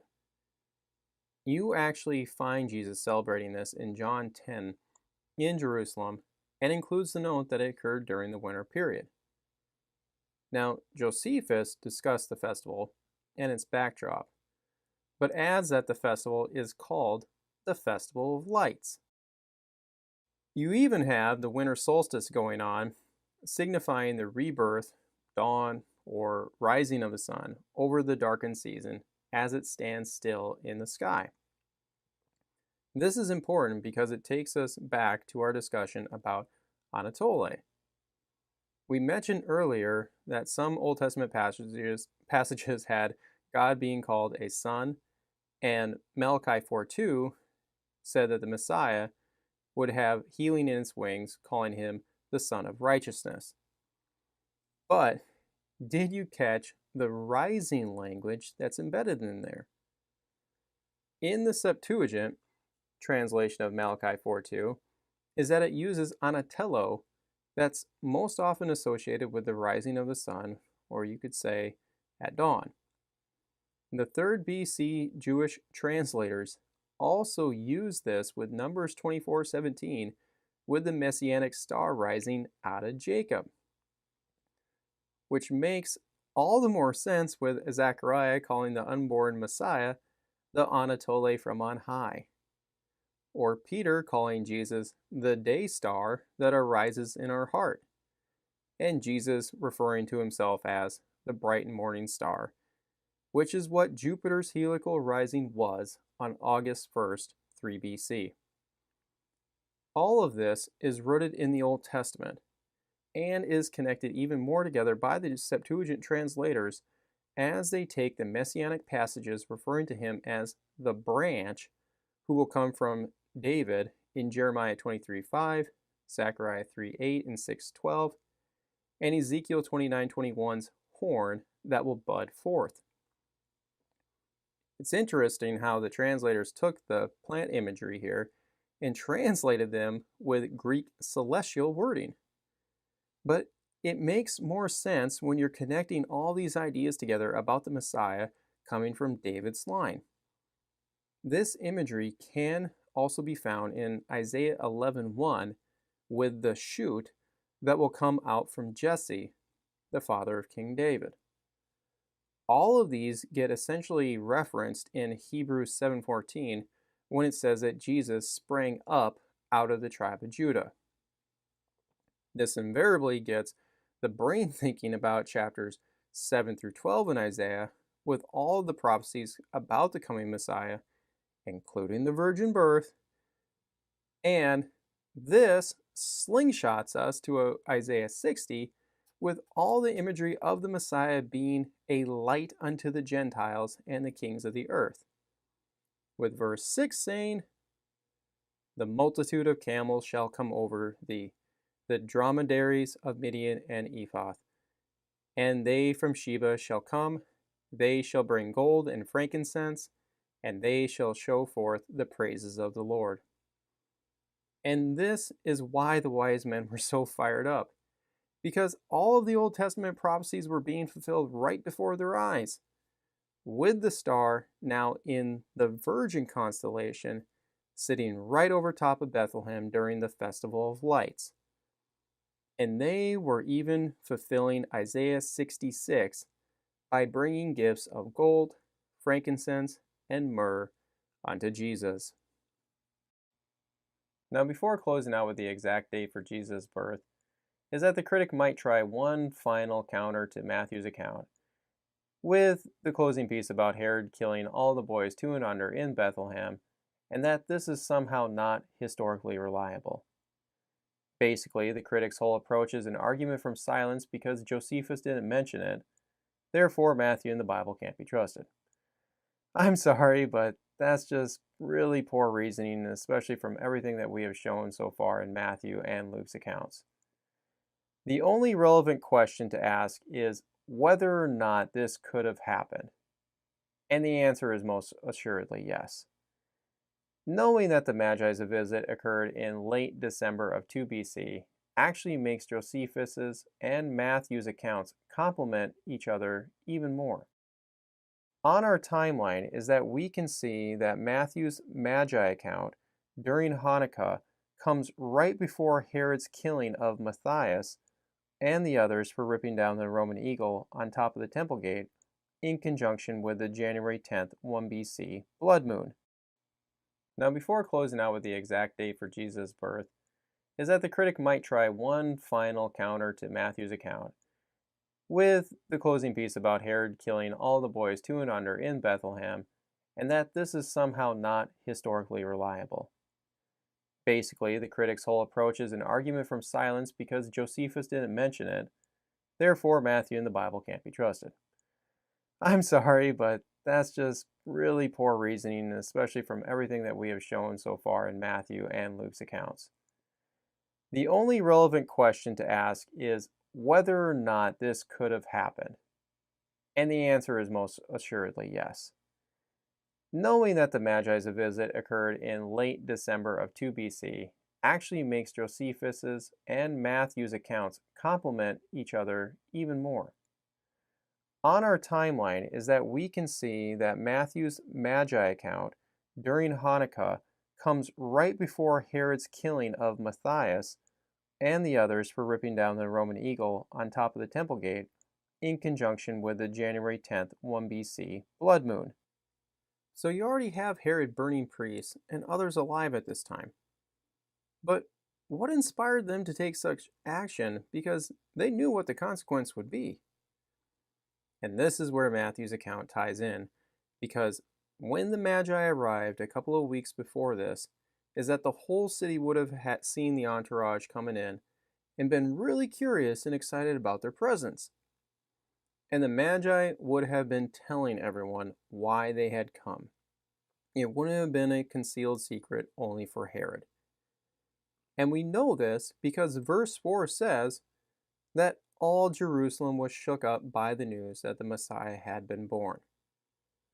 I think by now we know that messianic fever was high at this time, and this type of news would have easily inspired people to start rebelling against the Roman government, including Herod. And let's not forget that very soon after this, Herod kills his own son and heir to the throne, Antipater, because he believed Antipater was trying to assassinate him for the throne. Herod was paranoid all the time about insurrection and assassination attempts. And we saw earlier that the Pharisees were using Daniel's prophecies as inspiration that Herod's kingdom would be overthrown. And Herod killed them and even other family members of his that bought into this idea. All of this gels perfectly with the Magi's arrival and their news that the Jewish Messiah had been born. Herod tried to use the Magi as trackers so he could go kill the toddler, but God warned them to get out of Bethlehem, and Herod found out that he had been duped by them, is that then he lost it, no differently than all the other occasions that we read in Josephus's accounts, and he ordered that all the boys 2 and under in Bethlehem should be killed. All of this perfectly harmonizes chronologically and contextually with Josephus.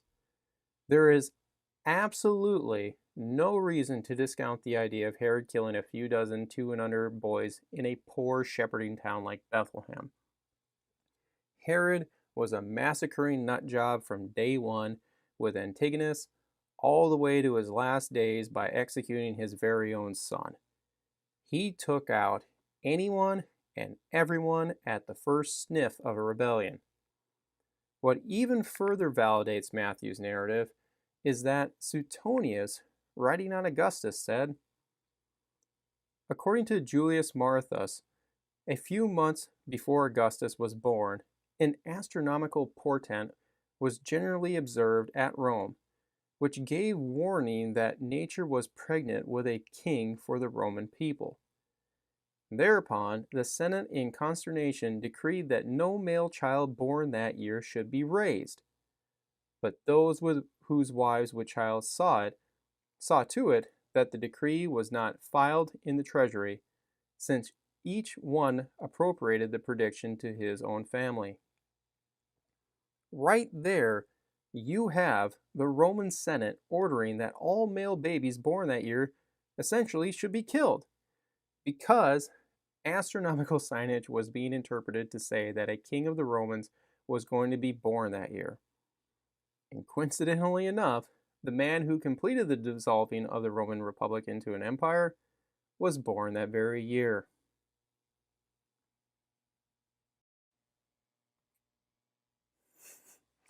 So, altogether, we have conclusively shown that both Matthew's and Luke's opening 2 chapters are 100% historically reliable.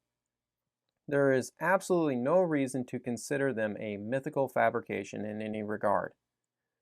Now, on to the actual birth date of Jesus. All the scriptures in Matthew and Luke point towards a September 3 BC timeframe. I have seen proposals of using the great conjunction of Venus and Jupiter on June 17th, 2 BC as the birth date, and those advocates' reasoning is that 9 months before this was the first conjunction of Regulus and Jupiter. I know this looks really nice, but no. There are too many textual and historical barriers to try and place the birth in June of 2 BC. The biggest of which is that the census was conducted between August and October of 3 BC, and also that the Roman Senate bestowed Augustus with the new title on February 5th, 2 BC. The birth took place during the time that the census was being conducted, and its mandate to make Joseph and Mary go to Bethlehem was ultimately fulfilling Micah 5:2 in this. June 17, 2 BC is 4 months after all of that would have been completed, and it goes against what Matthew and Luke said. we have shown that from both ends that Luke places the birth in September of 3 BC, with Jesus' ministry starting in the spring of 28 AD. John the Baptist's birth pointed to it on the front end, with Tiberius's 15th year being shown to be the Tishri to Tishri span of 27-28 AD. And on the back end, Paul's chronology was established by starting with Gallius' proconsulship in 51 AD and seeing that the Jerusalem Council took place in 48 AD, is that this allowed us to rewind the clock back 17 years to 32 AD for Paul's conversion and seeing that the crucifixion most likely occurred in 30 AD. And from this established Lucan chronology is that the September 3 BC timeframe was confirmed further by Matthew as the dates perfectly align with Herod killing all the boys 2 and under. So we're very positive from Matthew and Luke that Jesus' birth was in September of 3 BC. But we want to know the exact date, and currently the best we could guess in that month is Jupiter's first conjunction with Regulus on September 14th, 3 BC. But there's nothing in Matthew or Luke to say, yep, that's it. So if we want to know the exact date, is that we have to go outside of Matthew and Luke and turn to the book of Revelation, chapter 12, verses 1 through 5. And there appeared a great wonder in heaven, a woman clothed with the sun, and moon under her feet, and upon her head a crown of 12 stars. And she, being with child, cried, travailing in birth, and pain to be delivered. And there appeared another wonder in heaven, and behold, a great red dragon, having 7 heads and 10 horns, and 7 crowns upon his head. And his tail drew the third part of the stars of heaven, and did cast them to the earth. And the dragon stood before the woman, which was ready to be delivered, for to devour her child as soon as it was to be born. And she brought forth a man-child, who was to rule all nations with a rod of iron, and her child was caught up unto God and to his throne. Did you catch it? No? That's fine. We'll break this down working backwards from verse 5. We know that the man-child who is to rule with a rod of iron is Jesus, because earlier in Revelation, Jesus said that he will give others the same privilege that he received, and in chapter 19, John described Jesus' second coming by applying Psalm 2 to him that we know is connected with Numbers 24:17 and Genesis 49:10 because of the royal scepter and rod language that's in there for the Messianic King of the Jews. So, verse 5 is 100% referring to Jesus in the scene here. And at the beginning of the verse, it describes a woman bringing forth a man. This is a birth reference because in verse 2, it explicitly said that she was pregnant and about to give birth to the child. Now, look at the last part of verse 4 again. And the dragon stood before the woman which was ready to be delivered, for to devour her child as soon as it was to be born. You can clearly hear the reference to Herod's massacre of the innocent in Matthew 2 here. And the other historical reference that occurs here is at the end of verse 5 saying that the child was caught up unto God to sit on his throne. This is clearly describing Jesus' ascension after his resurrection. So, John is clearly talking about Jesus' birth here. Now, how we can arrive at the exact birth date is by going back to verse 1 and recognizing that John is seeing celestial signage at work here because he continues in the verse describing the woman being clothed with the sun, the moon under her feet, and upon her head a crown of 12 stars. You will read in any star atlas, like Norton's, that there are 12 visible stars around Virgo's head. So, when John says he sees the sun, moon, and stars, That's exactly what he means with those outer space objects. And as such, he is referring to the only female constellation on the zodiac, the constellation Virgo, the Virgin. John is having a similar experience here as to that of Daniel's when he saw the ram and goat astronomical signage of the Persian and Greek empires going to war with one another. As Daniel is to the Old Testament, so is John to the New Testament. And we saw earlier that the wise men got fired up after seeing the star move from the Leo constellation and came to a stop in the Virgin constellation right over top of Bethlehem. What's interesting as well is the reference to the Great Red Dragon. Astronomically, there are a few possibilities here.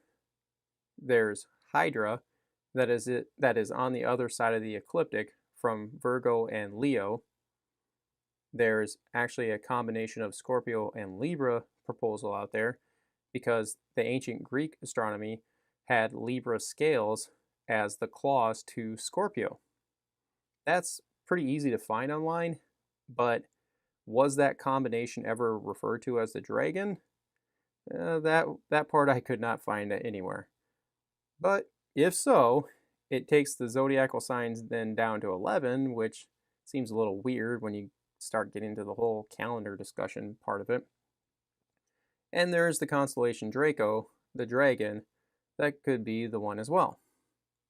We can't definitively say which one of those three was the one that John had in mind, but since there are multiple options like that, that only means that the astronomical interpretation in Revelation 12 for the Virgo constellation is what John was referring to. And it fits within the book as a whole, as Revelation 5:5 plays off of Genesis 49 and Numbers 24, and Jesus referring to himself as the bright morning star at the end of the book. Both Revelation 5:5 and 22:16 have a really good chance that their root of David phrases in them are tied to the Virgo constellation as well. Romans 15:12 has Paul citing Isaiah 11:10 with the root of Jesse. This connects us right back to the Messianic branch language in Isaiah 11 and all the other ones that were translated into Anatole in the Septuagint. Their connection to Virgo is very possible because she is depicted holding a palm branch in her right hand and grain in her left. The brightest star, Spica, means an ear of grain in Latin, and you can find Jewish traditions that connect the story of Ruth with the Virgo constellation. And remember that, Ruth was ultimately, an ancestor of King David, and then you go all the way down to Jesus. Now, taking a look at Spica's name in the Stellarium software is that you see that the double star is also referred to as Azamek in Arabic. Now, according to Bollinger, is that Al-Zamak means branch. So basically, you have Virgo holding a branch, in essence, in each hand. Seiss agrees with Bollinger that one of Spica's Arabic names means branch. Ultimately, all of the astronomical signage being discussed here is referring to real celestial events as was seen in Matthew 2. So, all we need to do is to look in September of 3 BC to see if the sun was clothing the Virgin and if the moon was at her feet in our astronomy software. Now, starting back in August, is that you can see that the sun is currently in Leo, and as we start going by days, is that it is going along the ecliptic, and right about on August 23rd is that we entered into the Virgo constellation. Now, we're looking for that mid-body form, which, would be kind of like the clothing of the Virgo constellation. Now, this, from what I've read, takes place between 150 to 170 degrees along the ecliptic. And when you look up here, we're at 146. And that going forward, by just 4 more days, is that we are now in that 150th degree window. And that this window is going to roughly last about 20 days. And you can see that it takes us right up until September 15th. September 16th just goes right over, so basically along that time. But as you can see, is that this is right at the same time as our first conjunction of Jupiter with Regulus in Leo. So this already shows us that we are tracking correctly on what John was describing in Revelation 12. Now all we need to do is find the moon under her feet during this 20-day span, as it needs to be positioned, roughly in that last 7 degrees of the constellation before it goes into Libra down here. So let's click off of the sun and go back to August 26th. And, for the sake of thoroughness, I'm just going to scroll by hour here. And as you can see is that we don't have the moon in our window right now. And that this actually the moon that is, won't appear until we come to September 4th. Now, we keep going by the hours that you can see the moon kind of roughly going with the ecliptic, same as the sun does. And there it is in Leo. But you can see it's starting to move further down Virgo now. Here we are at September 9th. And the moon's getting pretty close there. And right about there, we can see that the moon is now positioned under her feet. The moon is still in the Virgo constellation. And if we go 2 more hours, it still is in Virgo. But just at the change into September 12th, is that it's now entered into the Libra constellation. And so, if you didn't catch it, is that roughly at 6 p.m., at the change of the day according to the Jewish calendar, is that Jesus was born on 9/11, right at or after 6 p.m. This matches Luke's description that the shepherds were out at night when an angel appeared to them and said that their Messiah had been born this day. By night and this day reminds us that the Jewish day began in the evening at 6 p.m. And noticing that we have a crescent moon here being under her feet means that this is also a change in the Jewish months. This is significant because on September 11th, 3 BC at sundown is Tishri 1, also known as Rosh Hashanah, the Jewish New Year. This holiday is known as the Day of Trumpets, and it is also associated with the dead, is that it became the precursor to the idea of the resurrection of the dead at the eschaton. 9 days later, after the Jewish New Year, is the Day of Atonement, with also the Festival of Booths happening just 5 days after this for a week. This is likely what Paul was alluding to in 1 Corinthians 15:52, with the dead rising at the sound of the last trumpet. Outside of the trumpets is that this day was also a day of shouting and praising of Yahweh in heaven, which offers a little more insight into Luke's story, as numerous angels were described praising God upon Jesus' birth. This idea carried into Rabbinic Judaism, as seen in our earlier reference about the tradition of the patriarchs being born and dying on the same day. And some of them said that this happened in Tishri for all the patriarchs, along with other key events like creation, Joseph's release from prison in Genesis 41:1, and his installment as the second authority over all of Egypt. And also that the world is expected to end in Tishri with the coming of the Messiah. Rabbis would get this, idea from the flood story, as the waters dried up and the world had been officially cleansed and rebooted on Tishri 1.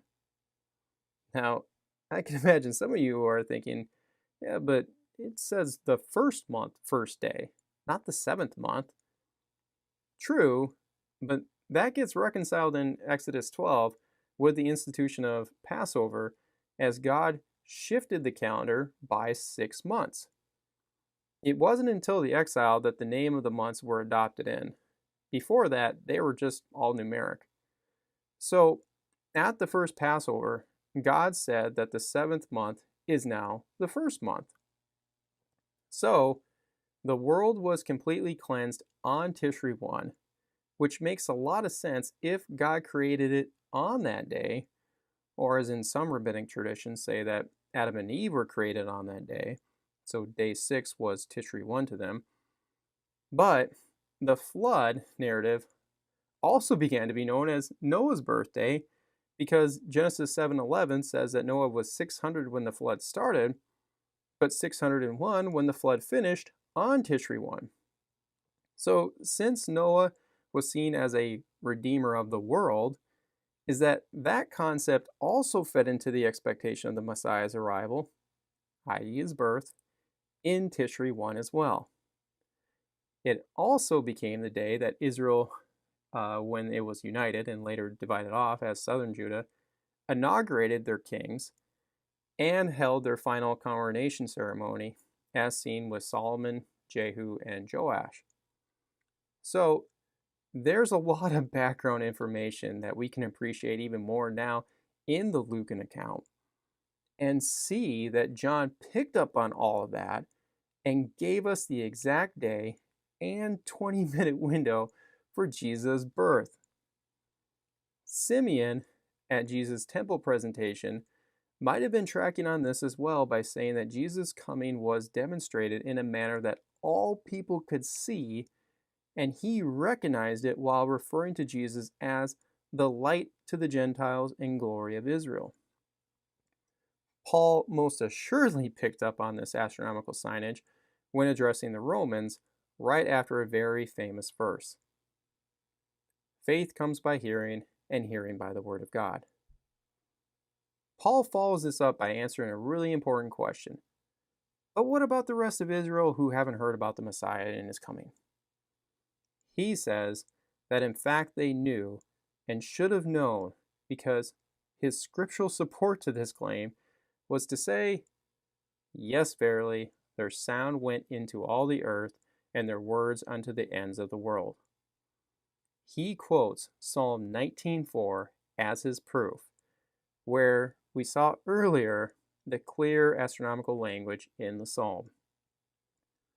All of this debunks any critic's notion about a so-called New Testament silence on Jesus' birth outside of Matthew and Luke, because all of them, in some fashion, point to September 11th, 3 BC as the birth date, with a ton of Old Testament support coming over hundreds and hundreds of years in advance that can all be scientifically proven now.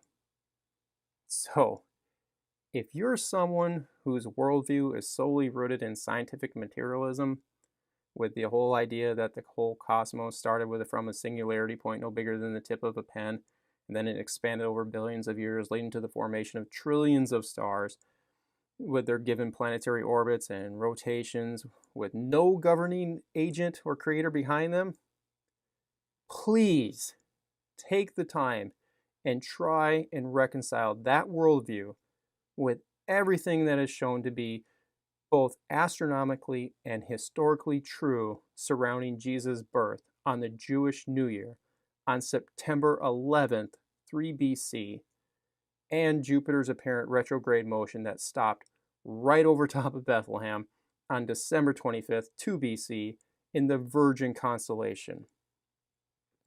I'm sorry, but you know deep down that this is not possible unless a divine creator had ordained everything into existence, and in such a way that all of these events would unfold the way they did. And as such, affirms that the God of the Bible is the one true eternal creator, whose desire is for you to seek him and perhaps reach out for him and to find him, though he is not far from each one of us, as the heavens declare the glory of God. Reminder, hit the subscribe button below, turn on the notification bell, hit the like button, and leave a comment. And don't forget to visit us at justscripture.org. But in the meantime, stay salty.